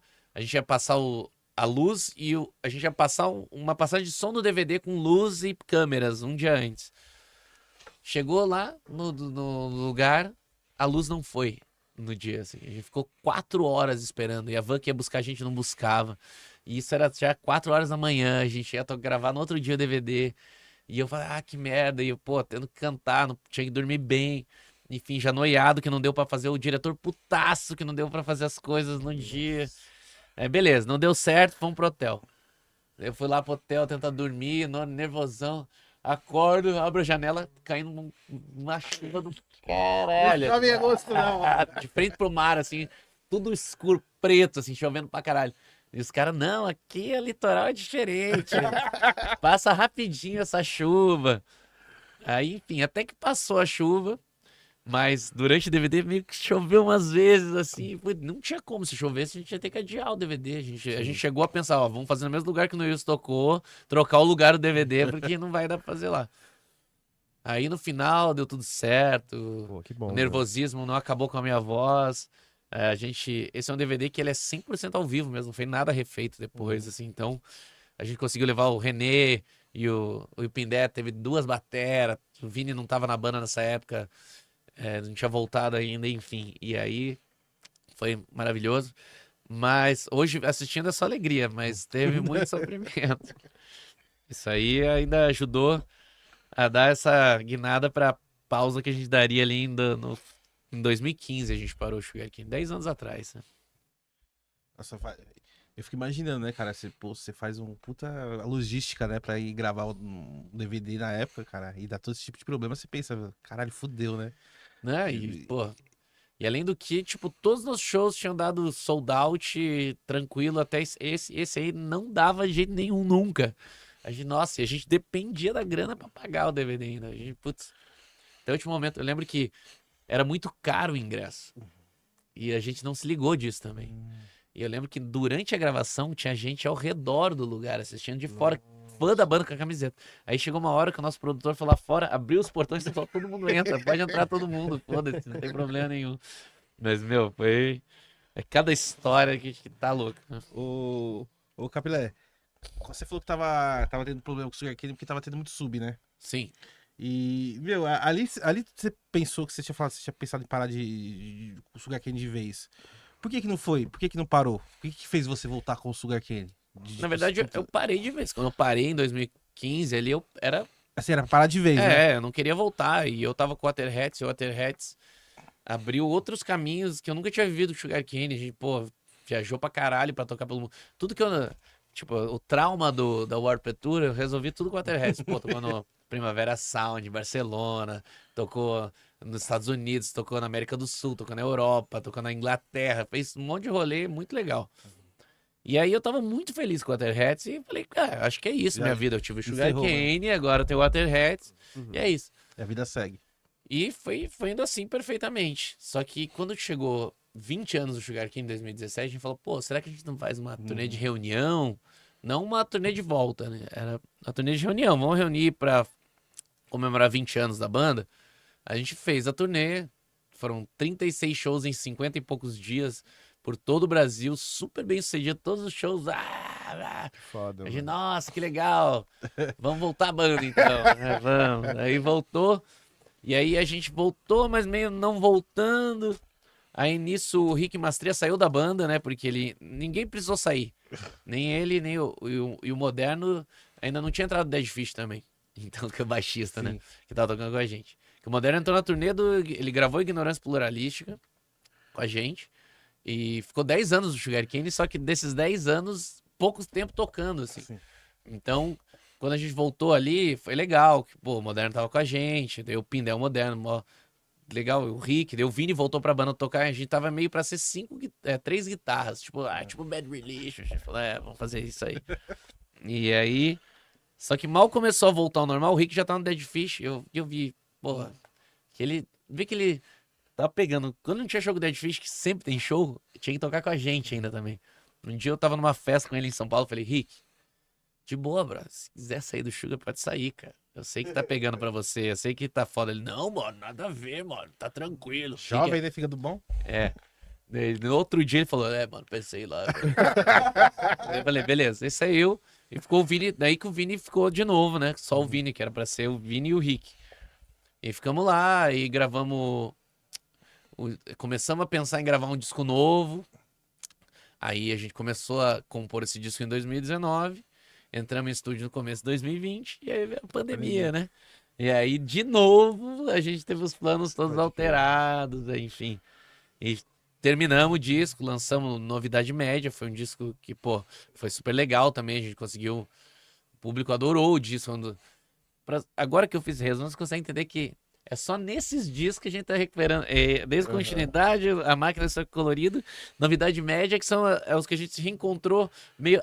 O público quer ouvir esse tipo de música do Sugar Cane, né? E Novidade Média, a gente teve um PROAC aprovado, então a gente teve um orçamento muito legal para gastar um disco, pode fazer clipes legais, pode investir na arte do disco, enfim. Aí foi maravilha, a gente teve, pô, dinheiro pra fazer um disco, coisa que a gente não tinha há muito tempo. Todas aquelas paradas que vocês queriam fazer ali no começo, ali no Continuidade, assim, que vocês tinham ideia de fazer, vocês conseguem fazer facilmente hoje em dia, né? Sim, fazer melhores clipes, gravar bem, né? Quem produziu esse disco foi o Gabriel Zander, a gente gravou lá no Costela, então foi gravado em casa, foi tranquilo, assim. E aí, enfim. Só que como foi lançado meio 2022, assim, ficou aquela coisa ressaca da pandemia. 2021 ele foi lançado. Mas aí tinha aquela, não podia fazer show direito, então a gente não conseguiu lançar ele direito.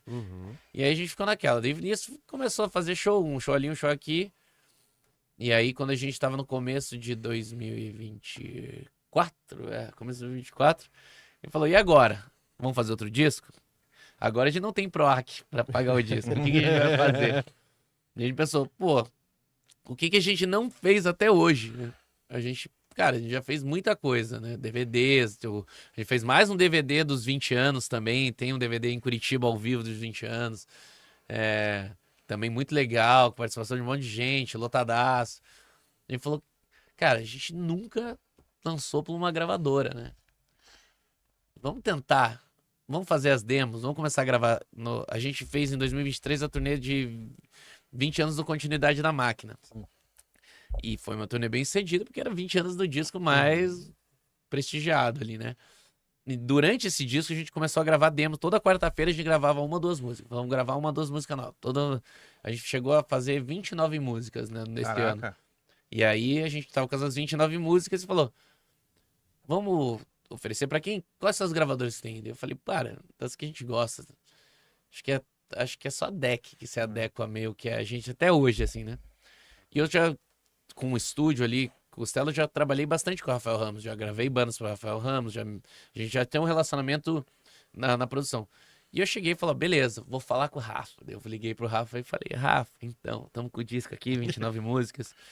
E pensamos, pô, nunca lançou pra uma gravadora, você acha que existia algum interesse da DEC lançar esse... E o Rafa ficou muito feliz, eu nunca esperei essa reação, porque eu imaginava aquela coisa, no máximo vai falar, não, beleza, você é meu amigo, vamos lançar aí. E aí ele falou, pô, cara, pô, que legal que você falou comigo primeiro, antes de tudo, nem ouvi as músicas, mas, pô, fico muito feliz que você tenha chegado pra mim, eu nunca pensei que vocês foram uma banda que sempre fizeram tudo sozinho, nunca achei que vocês teriam interesse em fazer comigo de novo alguma coisa, né, porque a gente conversou há 20 anos antes, em 2005, né, na época do Elementar, a gente chegou a ter esse papo, e ele falou, pô, já me amarrei, e quero ver as músicas, começou a mandar as músicas, ele gostou pra caralho, e mesmo tendo 29, ele tá faltando música, tá faltando música. E a gente chegou a fazer 35 músicas para esse disco, que é o que a gente lançou pela DEC agora em final de 2024, que é o Antes que o Amor Vá Embora, que é o disco já o segundo mais ouvido do Sugarcane, assim, o público abraçou demais. Por onde a gente tá andando agora, essa turnê a gente já rodou o Brasil inteiro, então acho que de todas as histórias tristes que eu contei pra vocês, só agora o Sugarcane se reencontrou. Legal, também tem entrado no Moderno, saiu, né, do Sugarcane pra ficar só no Dead Fish também. Pô, mas o Dead Fish rouba, né? Eu falo, o Rodrigo que se cuide, logo eu tô no Dead Fish aí, cantando. E o Pindé no lugar do Marcão, é só deixar que daqui a pouco a gente toma conta. Bastou tocar no Sugarcane. Mas é que o André, que é o empresário, produtor do Dead Fish, ele foi técnico de bateria do Sugarcane por muito tempo, e ele saiu do Sugarcane pra trabalhar com o Dead Fish. E depois ele virou produtor do Dead Fish. Então, quando o Rick entrou, ele que sugeriu, já era uma coisa, tipo...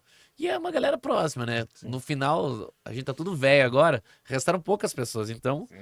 E eu fico mó feliz, eu nunca tive nenhum problema com esse lance dos caras terem entrado no Dead Fish, até porque eu fico mó feliz que o Rick e o Moderno puderam, pô, prosperar ali, tá numa banda foda pra caralho, que é... Pô, a maior banda da nossa geração ali, então... Sim. A banda que me influenciou, como eu contei, desde o começo, então, pra mim... eles estarem lá, eu fico muito feliz por eles, assim. E como o Pindé também toca no Super Combo, sabe? A gente... Hoje não existe mais a monogamia musical, é uma poligamia amistosa, assim. Então... E a gente nem fica naquela, tem que ser a prioridade, tem que ser a gente. Se o Pindé não pode ir, vai um sub. Se, enfim...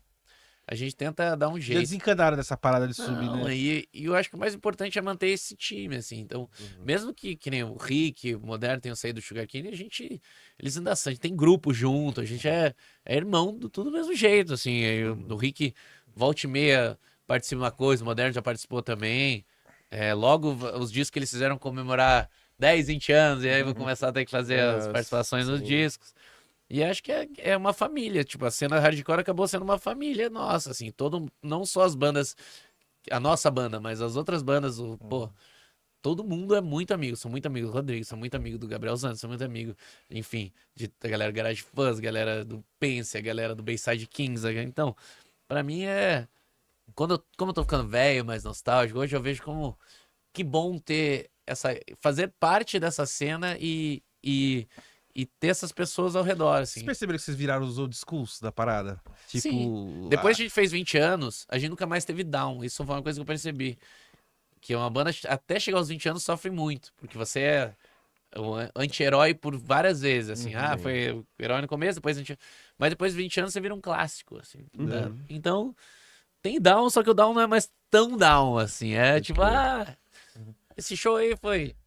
100 pessoas, 50 pessoas, mas beleza. Foi, né? Até o Ratos, o Inocentes, o Cólera passa por isso, a gente também passa por isso. Então, acho que a gente, como essa cena ali, dando exemplos, né? Eu acho que o Dead Fish é tipo meio Ratos da nossa geração, assim. Mas é muito bom se eu poder ser o Inocentes, o Cólera, as outras bandas também. Não é só feito de uma... E pro público não faz diferença nenhuma, né? Que banda é maior que qual, que eu não sei, então... E vocês estão numa turnê monstra aí também, né? A gente fez turnê, tá estamos ainda, né? Paramos agora por 2 semanas, vamos ficar tranquilo. Porque a gente fez umas pernas bem doidas agora aí, tocando já no Nordeste, no Sul, Uhum. Centro-Oeste, enfim. E tá sendo muito legal. E outra coisa, assim, não é mais aquele boom daquela época, eu falava, levava 500 pessoas em qualquer cidade interior. Não é mais isso, porque nem existe mais isso direito na música, assim, mas eu fico muito feliz de ainda estar aqui com meus 46 anos e podendo viajar o Brasil inteiro com um público fiel que gosta de tudo, compra camiseta, compra disco, vai no show. E isso é um puto privilégio, assim. Pouquíssimas pessoas conseguiram isso na vida. Então, apesar de ter contado que nem hoje, algumas passagens ali da história da vida que, porra, decisões podiam ser tomadas de um jeito ou de outro, eu acho que não tinha como a minha história não ser essa. Só isso, assim. Eu não tenho como mudar nada do que aconteceu no passado. Mas tudo isso também me trouxe a estar aqui e feliz, assim, né? Tipo, eu tô feliz com o que a gente tem. Claro, não sei se vai durar pra sempre, as coisas também não dá pra você saber o que vai acontecer, mas enquanto ainda houver fogo, a gente vai continuar fazendo. Certo. Ô, Capilé, você que veio ali dos anos 90 e tal, pô, teve toda essa trajetória com o Sugar Cane. Uma pergunta que eu sempre faço pra todos os músicos que vêm aqui. O que é dar certo? O que é uma banda dar certo hoje em dia? Acho que dá certo, pode ser desde você conseguir juntar uma galera pra ensaiar e aquilo ser legal pra você. Acho que o dar certo não é aonde você chega, é assim o processo. O Vini faz uma analogia boa da pescaria, né? O legal da pescaria não é pescar o peixe, é a pescaria, né? Então acho que se você tem o objetivo de gravar um disco, você consegue gravar um disco, isso é sucesso. Se você teu sonho era tocar, pô, no Hangar 110, um dia você tocou, você chegou ao sucesso. Então acho que é muito mais olhar para as coisas que você conquista e ver o quanto é difícil, o quanto você sonhou por ter aquelas coisas, do que sempre ficar tentando achar uma coisa que você não tem, assim, porque aí você pode ficar...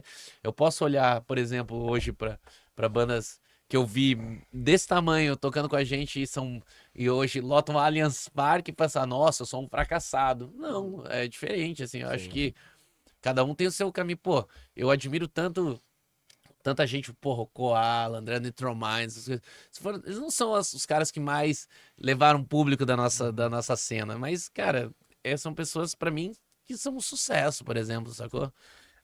Que tem aquele lance de falar assim, você pega nos anos 90, pô, o que é uma banda que deu certo? Uma banda que tem uma gravadora, que Sim. lançou um disco e tá tocando na rádio e tá viajando tocando, né? É. E hoje em dia, esse lance de falar assim, o que é uma banda que deu certo? É uma banda que... Se o Capilé, de 17 anos, que montou o Sugar Cane, olhasse quem eu sou hoje, ele ia achar que eu dei certo. Então, pra mim, eu acho que eu dei certo. Então, eu fiz sucesso, deu certo, a minha trajetória foi de sucesso. Então, é claro que existem várias coisas que você ainda quer conquistar na vida, assim, mas querer conquistar não é ligado diretamente com o que é o sucesso, assim. Eu acho que tem que estar feliz também com o que você conquistou, não só ficar eternamente em busca de algo. Eu bato muito na tecla que essa questão de sucesso é muito pessoal, muito relativa, e eu acho que tem muito a ver com realização pessoal, tá ligado? Totalmente. Então, varia muito de pessoa pra pessoa, assim. Tem pessoas que almejam coisas mais, tem pessoas que estão satisfeitas com aquilo, e tá tudo bem, é muito a ver com realização pessoal, tá ligado? Sim, e tem muito do ego, assim, eu acho que, por exemplo, eu quando tava ali nessa fase de continuidade, que tudo que eu fazia dava certo, parecia que nada ia me segurar. Então, eu nem sabia direito onde eu queria chegar. Eu só queria o mais. É tipo uma compulsão mesmo, assim, eu quero que dê certo, mas o que é o que você quer? Não sei. Só quero que continue ficando cada vez maior. Talvez se eu tivesse feito, por exemplo, muito sucesso nessa época, talvez hoje eu não estivesse mais tocando. Assim, muita gente eu já vi fazer sucesso pra caralho e não toca mais, assim. Então, eu, felizmente, posso ser produtor musical, posso ter várias bandas, toco não só no Sugar Cane, toco no Waterheads, toco no Camarões Orquestra Guitarrística, tenho o Ator Morto, participo de vários projetos, produzo várias bandas. Então, talvez não foi exatamente o que eu pensei que ia ser, mas acabou sendo muito mais do que eu esperava, assim. Se Então, for ver no independente, assim, você chega no teto, mano. Sim. Não sei mais pra onde...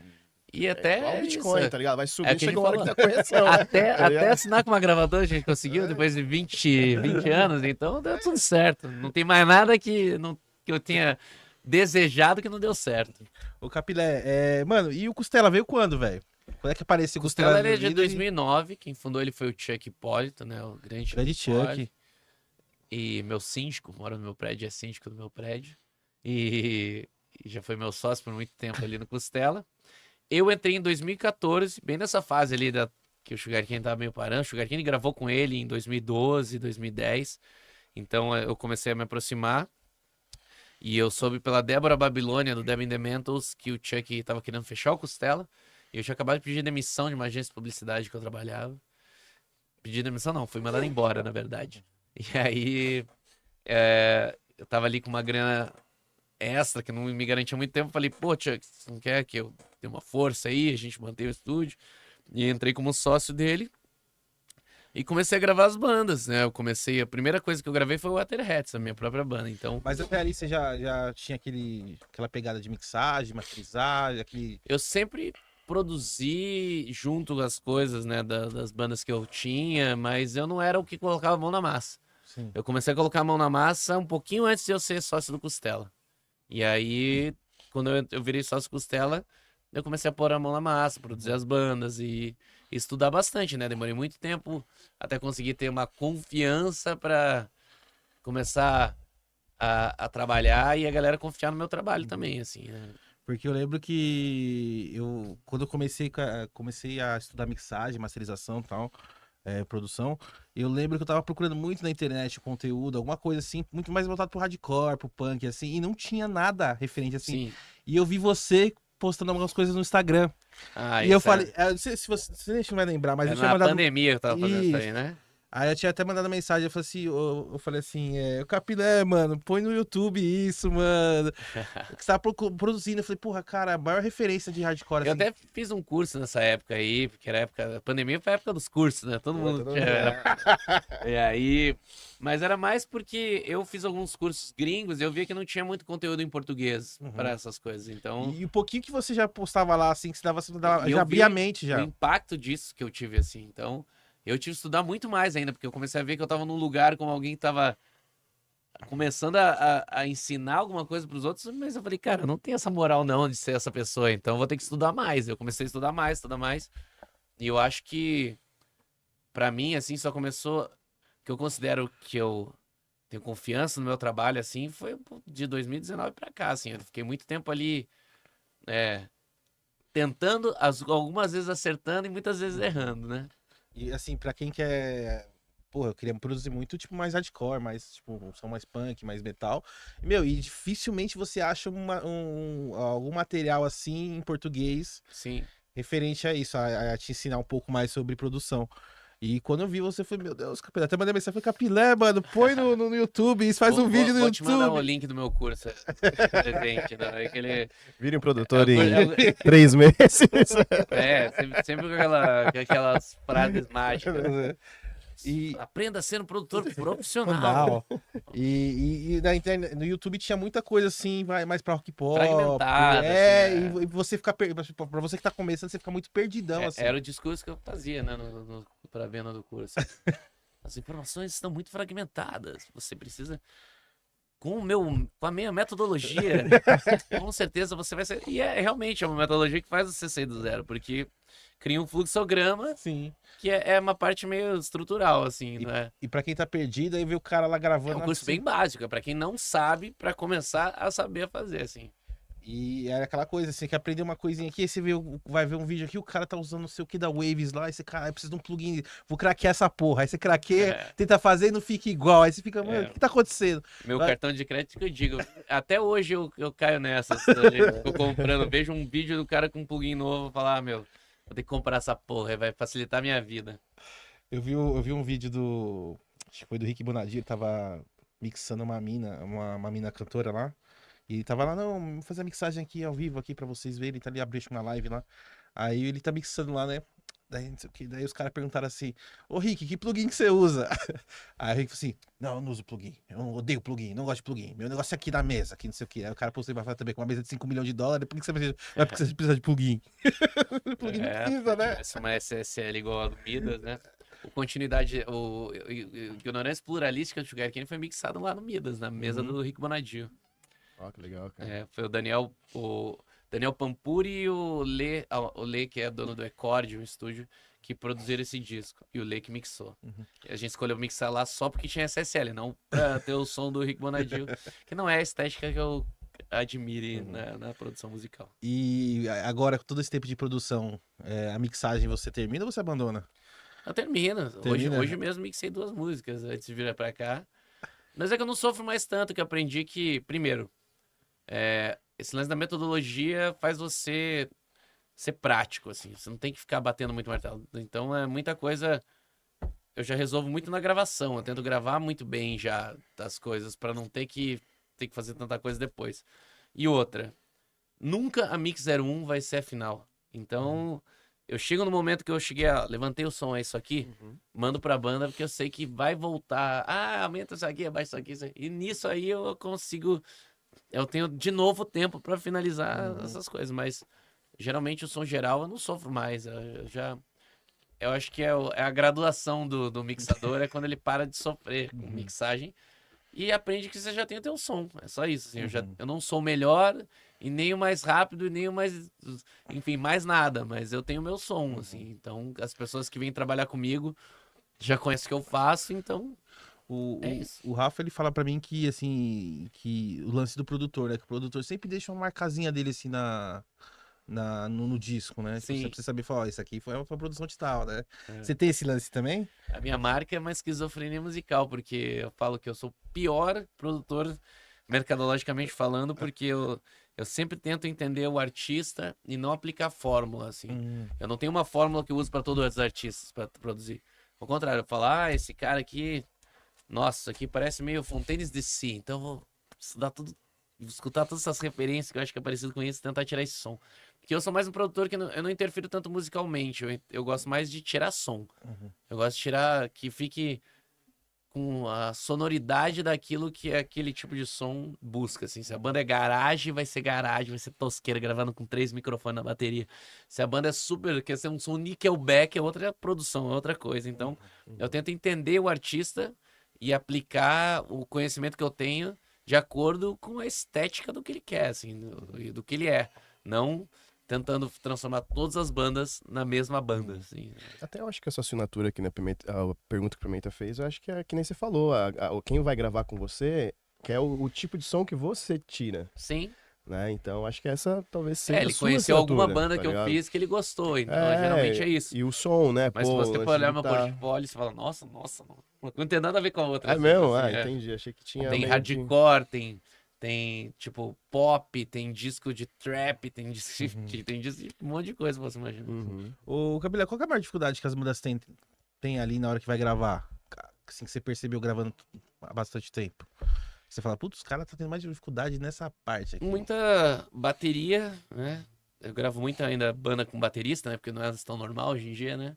Uhum. Bateria, geralmente é difícil ter bateristas que não é só tocar bem, é ser musical também, assim, saber jogar pelo time. Então, muitas vezes eu tenho que interferir mais nisso, né? Que eu falo que o trabalho do produtor é limar o baterista sempre, né? Fala, não, faz a virada mais simples, só isso aqui, não é tudo, faz tudo. Por exemplo, todo mundo hardcore quando vai gravar comigo, os caras chegam lá, monta pedal duplo, e fica fazendo tudo. Eu, cara, é muito mais fácil fazer. E tudo vai ser, quanto mais simples, melhor, né? E voz, né? Voz é difícil, assim. Tem muita gente que canta bem, mas não interpreta bem. Tem gente que interpreta super bem, mas não é tão afinado. Tem gente que... Poucos são os que são bons nas mesmas... em tudo. Então, o meu trabalho não é ficar traumatizando ninguém. É conscientizar as pessoas. Olha, tenta pensar o que você está fazendo aqui. O que não interpreta bem, eu tento... É quase um curso de teatro. Fico ensinando a pessoa... Ó, pensa que você está falando isso pra pessoa de verdade, sabe? Não é só cantar afinado. E o que canta desafinado, ó, tá saindo aqui, ó. Por eu cantar é mais fácil também de explicar o que tá sendo errado. Mas, mesmo assim, eu acho que o importante do estúdio é ser uma experiência prazerosa pra quem vai lá. E eu não quero ser o cara que traumatiza ninguém. Então, se eu vejo às vezes que a banda, o artista é um pouco mais limitado musicalmente, eu não vou ficar insistindo Ah, grava no clique, o batera não consegue gravar no clique, grava no clique. Mas o cara, meu Deus, sou um bosta. Não quero que o cara nunca mais toque depois que for gravar comigo. Eu quero que ele... O cara desiste da música, né? eu vou falar, beleza, vamos sem clique então. Grava todo mundo junto aí. E as pessoas ficam felizes, saem de lá tranquila. Não vai ser um trabalho que vai me fazer ser indicado ao Grammy. Mas também o importante é a galera se sentir bem ali. É o que eu falei, eu vim numa geração que era muito maltratada no estúdio. Então... A última coisa que você quer fazer a é última isso, coisa que eu quero fazer é a mesma coisa. Eu quero que a galera fique bem, feliz. Qual que é o nome daquele produtor lá do Ramones, lá que eu dei o tiro pro alto lá? Caralho, agora você falou. Eu vou lembrar aqui. Mandou o Sim. Johnny, repete de novo isso aí. O cara Sim. repete 1000 vezes na mesma Ele base. é um doidão, foi preso, né? O cara O cara esqueci deu agora tiro o pra nome do cima, lá fala, vai tocar de novo. que fez Wall of Sound, né? Que é o... Acho que é o... Caralho, nunca esqueci. É foda esquecer das coisas quando falam, né? Não, o Criolo vai pesquisar, ele solta pra nós. Ali. Tá Tá bom. com horário? Phil Capitão? Spector. Phil Spector. Você tá com horário, Capitão? Não, se de tiver, boa. pode falar, irmão. Que Ah, eu ainda vou entrar no Outer Heads ainda, te perguntar como que foi o pergunta aí. lance. Como que foi, Eu começou durmo ali. porque eu sou velho, mas... Pode? Pode, Tá tá. com ter efeito. Tô tranquilo. Olha lá, até Como arrumei o começou? microfone aqui. Como começou o Outer Heads ali. Você falou um pouquinho ali, você passou Sim. um pouquinho, mas Tava mais falar um focado no pouco mais, tem uma Sugarcane, galera né? que gosta ali. Não, acho que é história, né? A gente fecha o Sugarcane aqui É. e vendo, né, com seus outros Bem, projetos o também. Até surgiu mais porque quando a gente foi com o Sugarcane pra Europa em 2010, Uhum. o Sugarcane tocou um show com a banda AC4, que é a banda do Dennis, vocalista do Refused. E era ele e o baterista do Refused, era dessa banda. E essa banda tava fazendo um revival do hardcore punk, assim, tipo Circle Jerks, Black Flag. E como eu vim do hardcore melódico, eu nunca tinha ainda prestado muita atenção nessas coisas, assim, nessas bandas do hardcore punk. E ali foi meu encontro com isso, assim. Eu lembro que eu e o Bi, que é o baixista do Waterheads, tava de merch na turnê do Sugarcane na Europa. Uhum. Meu, que da hora essas bandas. A gente tinha que montar uma banda tipo essa, assim, mais punkzeira, assim, não tão hardcore melódico, né? Mais punk alternativa. E aí, beleza. Ficamos com essa impressão, ficamos com essa vontade de montar a banda. E aí, em 2012, os alemães que a gente fez a turnê vieram pro Brasil pra fazer uma turnê com a gente no lançamento do nosso DVD. E eles ficavam sempre perguntando, meu, essas carnes aqui no buffet, assim, essa carne é de rato? A gente, não, cara, tá louco? Não come rato, né? Os alemães, não, falaram que no Brasil tem carne de rato. Deixa, mano, que carne de rato? Tá louco, alemão? Tá viajando. Aí, beleza, né? E a gente ficou com aquela que os alemães estão viajando, né? Achando que a gente come rato aqui, né, mano? E a gente tava em Balneário Camboriú, no show, e do lado do show tinha um rio com umas capivaras, assim. Puta. E aí o alemão falou, look, the water rats. A gente falou, tava falando carne de capivara. Não era cara de rato. E na hora que ele falou, look, the water rats, Uhum. eu olhei pro Bi e falei, cara, esse nome é muito legal pra uma banda, cara. Waterheads, né? A gente pesquisou, não tinha nenhuma banda chamada Waterheads. Água e Rato, como não tem nenhuma banda chamada Água e Rato? E aí, beleza, a gente ficou com essa e montou o nome da banda antes da banda. Uhum. E aí a gente em 2012, né? Isso aí, 2012. O Waterheads é 2012, agora que eu lembrei. Acho que era 2014 o primeiro disco. Aí no final de 2012 a gente falou, vamos montar essa banda? Vamos. E como tava ali nessa pós-Sugarcane, eu falei, cara, tinha um amigo meu de Curitiba, já acabado de voltar dos Estados Unidos, que sempre teve uma voz muito legal e nunca ficou tão conhecido no resto do Brasil. Nenhuma banda dele como se destacou tanto assim pra fora. E cantava muito bem inglês e era de novo a volta do inglês, que tava todo mundo... Porque tinha explodido o mainstream. Então todas as bandas começaram ali nos anos 10 de novo, era Hellbenders, Far From Alaska, toda essa galera, tudo em inglês de novo. E a gente, pô, vamos montar em inglês, foda-se, não quero fazer sucesso mesmo. É isso. E vamos montar só pra ser legal. Aí chamamos o Grip, que é o outro vocalista do Waterheads, simplesmente porque a voz dele era muito boa e ele tinha um inglês perfeito, de gringo, assim, ele morou muito tempo fora e ele tinha esse diferencial. Ele falou, pô, tá. E o estilo da banda vai ser tipo o quê? Tipo o AC4 e tinha acabado de ser o Off, que também era na mesma pegada. Ele, pô, olha o Off, é isso aí, a gente tem que fazer um só assim, é isso aí que tá rolando agora.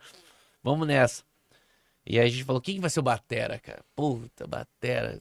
O que podia diferenciar a gente dos outros? Falei, cara, alguém que seria muito legal pra ser baterista do Waterheads, que tem um diferencial, é o René, que era do Sugar Cane, que toca tudo mais jazz, mais doideira. A gente falou, vamos chamar o René. E o René não tava mais tocando, né, desde que saiu da banda. E aceitou. E a gente se reuniu no final de 2012. Eu levei meu computadorzinho lá e gravei uma demo com uma placa igual que vocês têm aqui embaixo ali, ó. Eu vi essa azulzinha aí, ó, exatamente essa placa. É a Pré-Sonos, de 8 canais. Levei lá no estúdio dele, que ele tem uma pousada em Santa Catarina. E ele montou um estúdio só pra ele ensaiar, pra ele tocar, porque já tinha desistido da vida de músico. E ele falou, vamos gravar isso aí e, tipo, fazer bem lo-fi mesmo, e não vamos nem divulgar direito, vamos fazer só isso aí. E aí isso aí vai ser o nosso projeto. A gente fez essa demo, lançou. Quando a gente lançou, o Mozini ouviu e falou, porra, bicho, gostei dessa banda aí, hein? Eu falei, pô, gostou mesmo, Mozini? Mozini nunca tinha gostado de uma banda minha, né? Eu falei, pô, que legal, o Mozini gostou da gente, né? Pô, nosso objetivo é esse, os caras, né, fodão gostou da gente mesmo. A gente ficava brincando. E aí, a gente falou, pô, vamos gravar um disco. Aí a gente começou a gravar o disco. E o Mozini falou, pô, vou lançar então esse disco. Eu falei, beleza. E quando a gente lançou esse disco, eu falei, pô, vamos lançar. Tinha começado a rolar o revival do vinil. Ele falou, pô, vamos fazer em vinil, né? Bonitão. Caralho, que foda. E a gente, vamos fazer em vinil. Daí a gente falou, vamos fazer em vinil, Mozini? Vamos. E a gente falou, pô, é muito mais barato. Ainda o dólar tava 2,45, eu lembro. A gente falou, vamos fazer lá na Califórnia. Que era o Henrique do Blind Pigs. Na época eu namorava a Giovanna Zambianchi, que é irmã da esposa do Henrique. E aí o Henrique tava lá, pô, com os vinil do Blind Pigs bonitão. Fiz lá na parte presa, que os caras são uma presa. Eu falei, pô, me passa o contato dos caras, vamos fazer lá o do Waterheads. Daí ele falou, vamos, demorou. Daí ele me passou o contato, apresentou os caras. E a gente fez o vinil lá.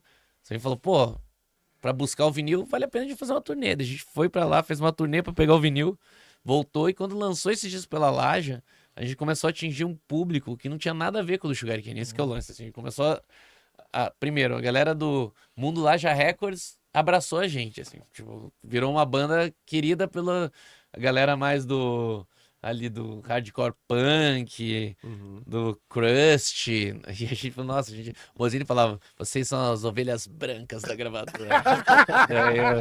E a gente, pô, esse disco foi, tipo, muito bem sucedido sem querer, assim. Assinamos com a Heartbeat Blue pra fazer em CD também, saiu CD. Aí todos os festivais alternativos do Brasil que nunca chamaram o Sugar Cane porque era da cena hardcore, chamavam, pô, tocar no Bananada, tocar no Caralho, do Sol, tocar em todo... E tudo começando, pô, todo mundo Waterheads. E a gente começou a ver que começou sem querer a virar um fenômeno, assim, de novo, de uma outra geração. E muito rápido, sem nem ter percebido o que estava acontecendo, assim. E nisso... lançamos esse disco, começamos a tocar o Brasil inteiro também. E eu já tava ali, o disco foi em 2014, aí ajudou a encerrar o Sugar Cane com tranquilo. Falou, não, beleza, agora tô aqui com o Waterheads, tá tranquilo, tô vivendo outras coisas. Aí o Off veio pro Brasil, a gente foi abrir os shows do Off no Brasil. O TSOL veio pro Brasil, a gente abriu os shows do TSOL. Os caras o tecladista TSOL me falou, pô, vocês parecem muito a banda do meu filho de Los Angeles. Qual que é? Fiddler, que é uma banda que ficou gigante desse segmento lá também. E, pô, a gente, o que tá acontecendo, né? Quanta coisa. Aí uma gravadora americana da Burger Records ofereceu pra lançar nosso disco em fita nos Caramba, o Estados pessoal Unidos. abraçou legal. E aí começou a ter isso. A gente foi de novo, aí teve um lance que a Converse fez o Rubber Tracks, né? E escolheu entre 9 mil artistas do mundo, 80 para gravar em estúdios icônicos e 4 para gravar um documentário sobre. E a gente foi escolhido para ser uma das 4 ainda. Caralho. A gente foi gravar em Seattle com o Jack Endino produzindo, que produziu o primeiro do Nirvana, um monte de gente. E com o Thurston Moore do Sonic Youth, que eu contei ali antes. A gente foi pra lá. E aí isso aí deu um outro hype pra gente nas outras coisas. A gente foi convidado pra tocar no Primavera Sound em Barcelona. A gente foi convidado a tocar. A gente foi pra Inglaterra fazer, pô, turnê. Então, a banda começou em 3 anos. Estou falando de 3 anos, assim. É de 2014, menos até. É de 2014 a 2016 aconteceu tudo isso. Foi muito rápido, assim. Muitas coisas que era pra ser só um projeto que a gente não tinha o menor Pretensão interesse de realmente fazer nada, porque eu tava meio desacreditado, não queria mais ser músico, tô de saco cheio já dessa porra. Pau no cu da música. É. E aí, acho que até ali 2017, esse hype foi. E aí, depois a gente deu uma desandadinha, porque, pô, o baterista teve filho, o René teve filho, aí ele teve que sair, entrou o Alê do Rancor, e aí já não foi a mesma coisa, não por causa do Alê, assim, porque o Alê foi ótimo, uma pessoa maravilhosa e um ótimo baterista. Mas acabou perdendo, e depois a gente começou a fazer os discos mais esporádicos. Hoje o Waterheads é uma banda que ela é sazonal. A gente lança, a gente acabou de gravar um disco, por exemplo, agora, 18 músicas, vai lançar, ela vai Caralho, lançar em uma vinil. Qual foi a última banda que lançou um disco com 18 músicas, cara? é. Você lembra algum? É só porque as músicas do Waterheads têm 1 minuto, 50 segundos, então é diferente. E a gente ficou agora mais nisso, assim. A gente teve um hype muito grande no momento, mas também entendeu, eu já entendia que isso não durava pra sempre, então... Já tava treinado E já, não né? precisava ficar full time com a banda. Então agora, quando a gente lança um disco, a gente lançou em 2022, fez uma turnê, foi muito legal, tocou no Brasil inteiro. E fez ano passado ainda alguns shows dessa turnê, terminando isso. Mas eu entrei em turnê com o Sugar Cane e ia falar, agora eu não vou querer ter todas as bandas ao mesmo tempo. Também, né? E agora, assim que essa turnê do Sugar Cane chegar agora ao Uma Calma no final do ano, a gente ia... Seria o plano, né? A gente ia lançar o disco do Waterheads no final do ano. Só que o Grip, o outro vocalista, vai ser pai em novembro. Então a gente vai ter que dar uma adiada pro ano que vem. Mas a banda tá rolando. Ela nunca acabou. A gente fala que a gente tá de férias pra sempre, sempre. E agora, com esse novo disco, a gente deve também rodar o Brasil. Que é meio isso. Não precisa... Velho, eu aprendi que não precisa estar o tempo inteiro tendo a banda. Lança o disco, faz turnê, para, depois faz outro disco, lança o turnê e para. É que tem aquela sensação, né? Que o cara lançou o disco, a banda, então os caras tá correndo pra lá e pra cá com a banda e tal. Aí não é assim, né? Mas o Waterheads tem esse lance, canta em inglês, agora já não tá mais no momento em inglês de novo, voltou a ser de novo, as coisas. Então a gente fala, espera aí que mais 5 anos a gente vai voltar a ser a banda do momento, e vai dar tudo certo de novo. Mas a gente tem planos de lançar esse disco e ir pra Austrália, que a gente nunca foi pra Austrália. Ó, que legal. Que tem muito a ver com o nosso som, assim, que é bem esse som que rola hoje, Viagra Boys, Eminem and the Sniffers, essas coisas. O Waterheads sempre foi adaptado a essa cena. Pô, a gente tava em Los Angeles, tocou no Viper Room, foi no programa do Greg Hudson do Bad Religion na rádio, foi em reunião em mansão em Hollywood de junção de gravadoras. A gente viveu um sonho meio bizarro ali, mas ao mesmo tempo já tava todo mundo velho. Todo mundo já tinha mais de 34, 35 anos, já tava, vamos ver até quando isso vai durar, né? Porque não dá pra... E é muito caro, né, fazer a turnê mundial, assim. Então... Se tiver alguém por trás bancando. Enquanto a gente tinha como bancar, a gente bancou. Depois a gente falou, ó, zerou a conta, não dá mais. Agora vamos ter que... Acho que se a gente tivesse um investimento, por exemplo, se o Brasil investisse um pouco mais em turnês internacionais, pelo menos pagasse passagens das bandas para um incentivo cultural, assim, para os artistas irem para gringo, a gente, teria entrado no circuito alternativo mundial, assim, tranquilo, assim, ia conseguir viajar o mundo sempre. O Waterheads teve essa chance, a gente foi abraçado pela cena americana, uma cena super difícil de ser abraçado.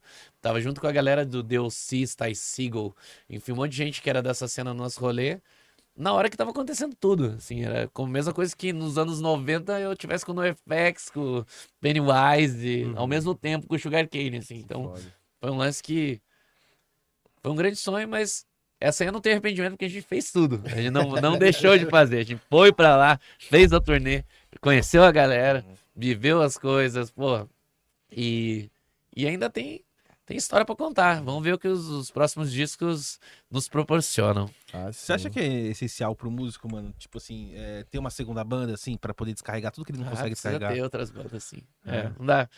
Eu, por exemplo, se for falar artisticamente, hardcore melódico não é a coisa mais que eu amo fazer, assim. Eu gosto de fazer porque minha origem é hardcore melódico, e até hoje é um lance que eu falo, esse disco do Sugar Cane, o último, a gente falou, não, vamos fazer um disco hardcore melódico, com todos os clichês de hardcore melódico.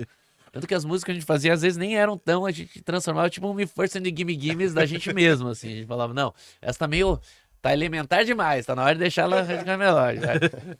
Mas eu não vejo como uma limitação, eu vejo como uma inspiração. Falar, que legal, essa é a minha banda de hardcore melódico. Mas eu preciso ter outras bandas. O Waterheads é mais esse hardcore punk, grunge, garage.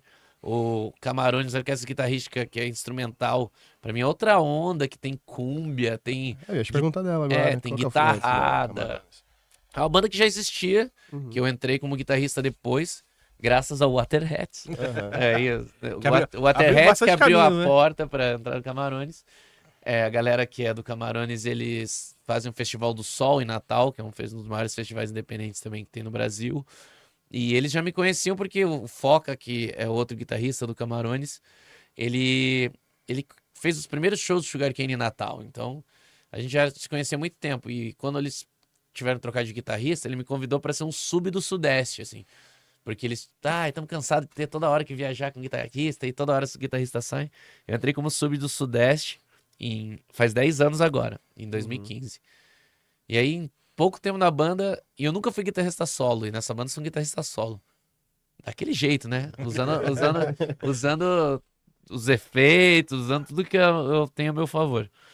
Mas essa banda também me proporcionou entrar em outras cenas também. Eu toco com gente, desde shows punk também, o Camarões toca em show punk, porque é meio punk também, mas também toca com banda, como eu falei, da guitarrada, galera da Brasilidade, muita gente da Brasilidade. Então eu toco em festivais completamente diferentes das vezes do que eu toco, que era acostumado a vida inteira a tocar em Uhum. hardcore, punk, não sei o que, hardcore, São José dos Campos, hardcore, é só isso, assim. Então, ela abriu muito. E até hoje, ó, eu tava agora, acabei de voltar de Rondônia, que eu tava tocando Camarões num festival em Rondônia. Foi muito foda. legal.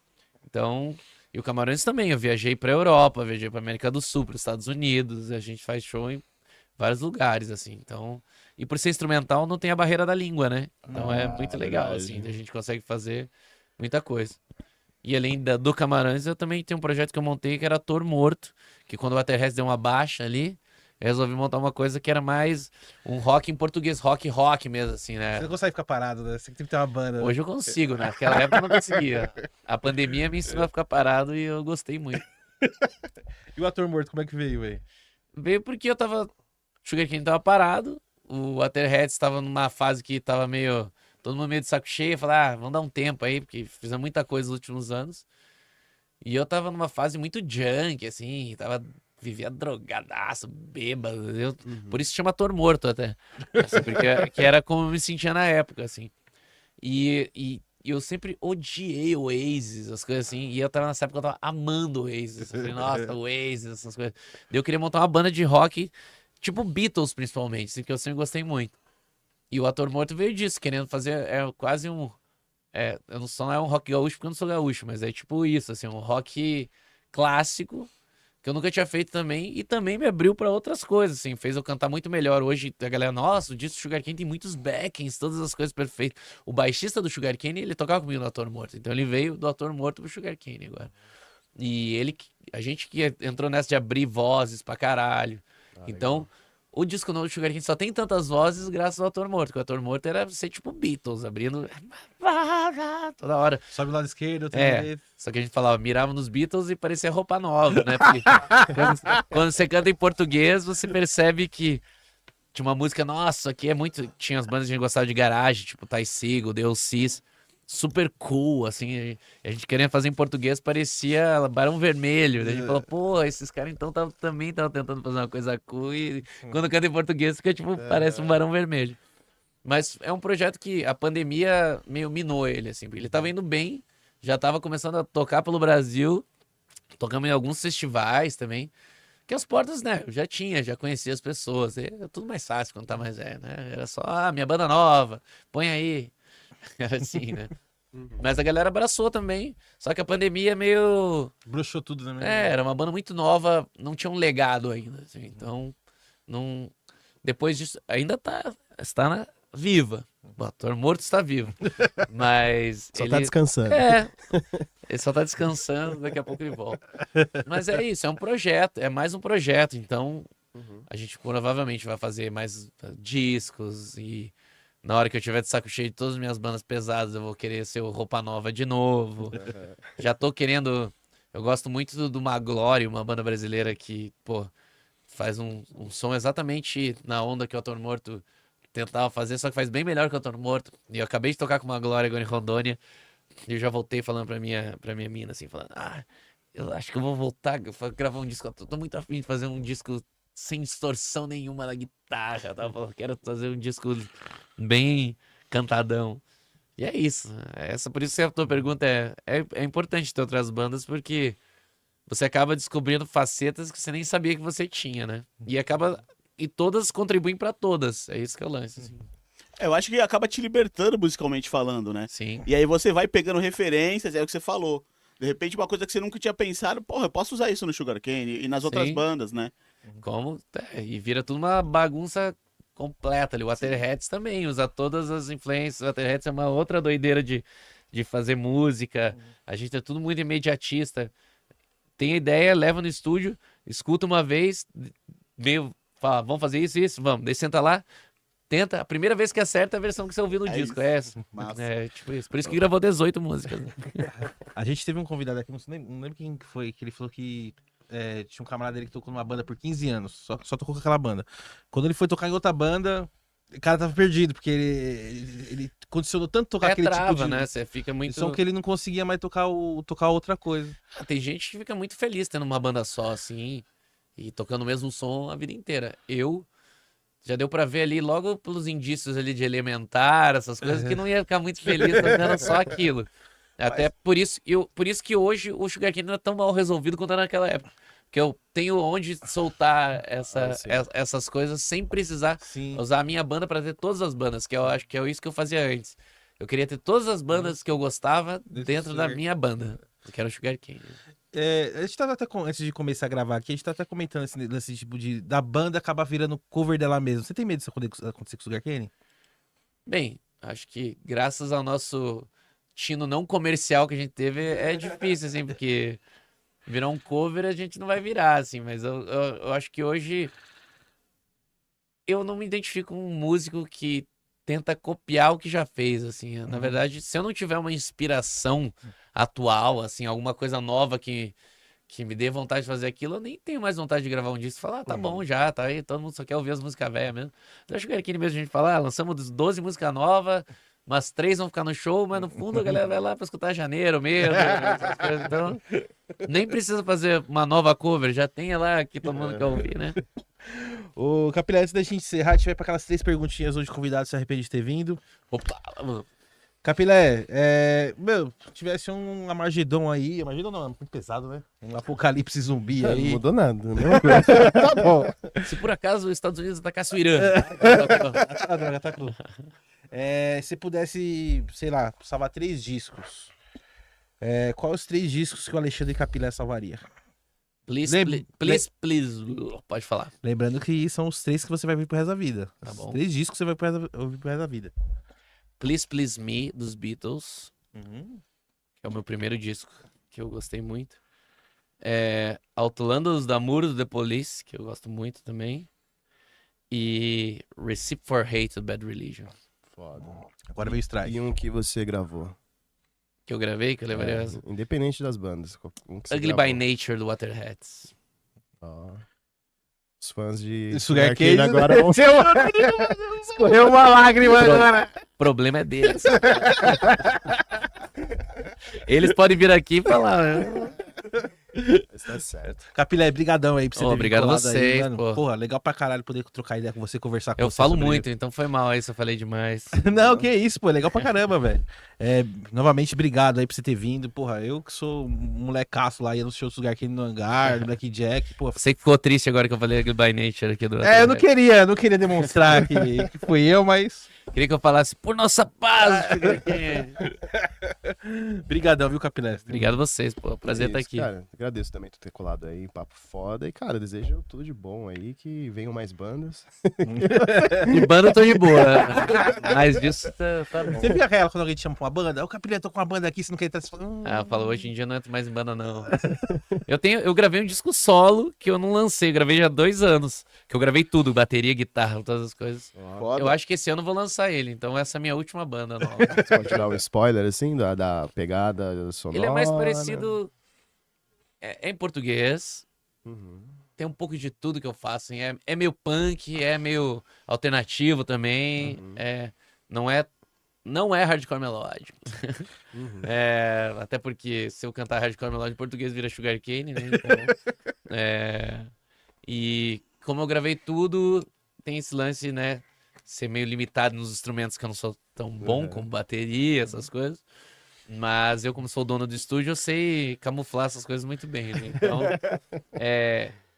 o nome do projeto é Zusa, é o jeito que todo mundo me chama nas bandas que eu toco, né? No Capilé é o apelido para os outros, mas meu apelido interno é Zusa.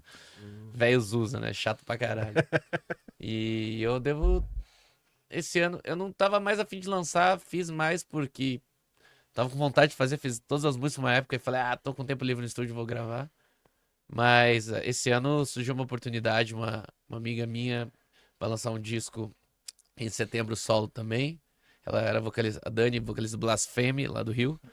E ela falou, você não tem uma banda pra colocar junto, né? Esse show em São Paulo que eu consegui pra ela. Eu falei, pô, sabe o quê? Acho que eu vou lançar meu disco e vou tocar junto. Então acho que eu vou fazer um show ainda. Então aproveitem, vai ser o único. Foda pra caralho. É isso. Obrigado mesmo, Capilé, conhecer sua história. Nós, pô. Né, tudo né, que você fez aí, a gente né, que via ali desde o começo ali da cena e tal, e trocar ideia com você, até pra quem tá assistindo também, que gosta de você pra caralho, vai tá bem feliz. Vai me odiar agora. Judão, valeu mais um episódio. Pô, eu que agradeço aí o Capilé, a presença Esse aí, mano. Era Worms, bicho, há muitos anos ali, ó. Tamo junto, já dividimos um palco já, e, mano, agradecido mesmo por ter vindo aí, e o espaço tá aberto. For lançar alguma coisa, qualquer coisa, mano, pode voltar que o espaço tá aberto aqui. Lançarei e voltarei. É isso aí. O Instagram pra gente aí, Capilé. Usa o Instagram Costela também. @Capilé com H no final. As minhas bandas é Sugarcane Oficial, Waterheads Brasil, Camarões Orquestra e Ator Morto. Esse aí, ó, tão bom o nome que não tinha ninguém que tinha levado também. O Costela também tem... Estúdio Costela com 2 L's. Eu sempre esqueço do Costela, tadinho. É isso aí, gente. É isso. Você que finaliza, é isso, né? Eu que finalizo, às vezes, né? Às vezes finalizo. É isso. Encerramos depende do mais um dia. episódio aí do NamaraCast. Valeu você que ficou até o final. Segue a gente aí nas redes sociais, no Instagram, no Facebook, no TikTok. A gente também estamos também nas plataformas de música, no Deezer, Spotify, Amazon Music. Não consegue ir lá assistir o episódio, deixa rolando lá no Spotify enquanto você faz suas paradas. É tudo nosso. Tem nosso QR Code também. Gosta do nosso trampo, quiser dar uma doação, é sempre de bom grado. E compartilha, deixa aquele like, tem nosso canal de cortes também, né, Pimentinha? É isso aí, Rafoca. Tem nosso canal de cortes aí, Dona Mara Cortes Oficial, pra você que não tem paciência ou não gosta de assistir o episódio inteiro. A gente deixa lá os melhores momentos, tá? Lembrando que finalizando aqui já vai estar disponível já os cortes com o Capilé lá.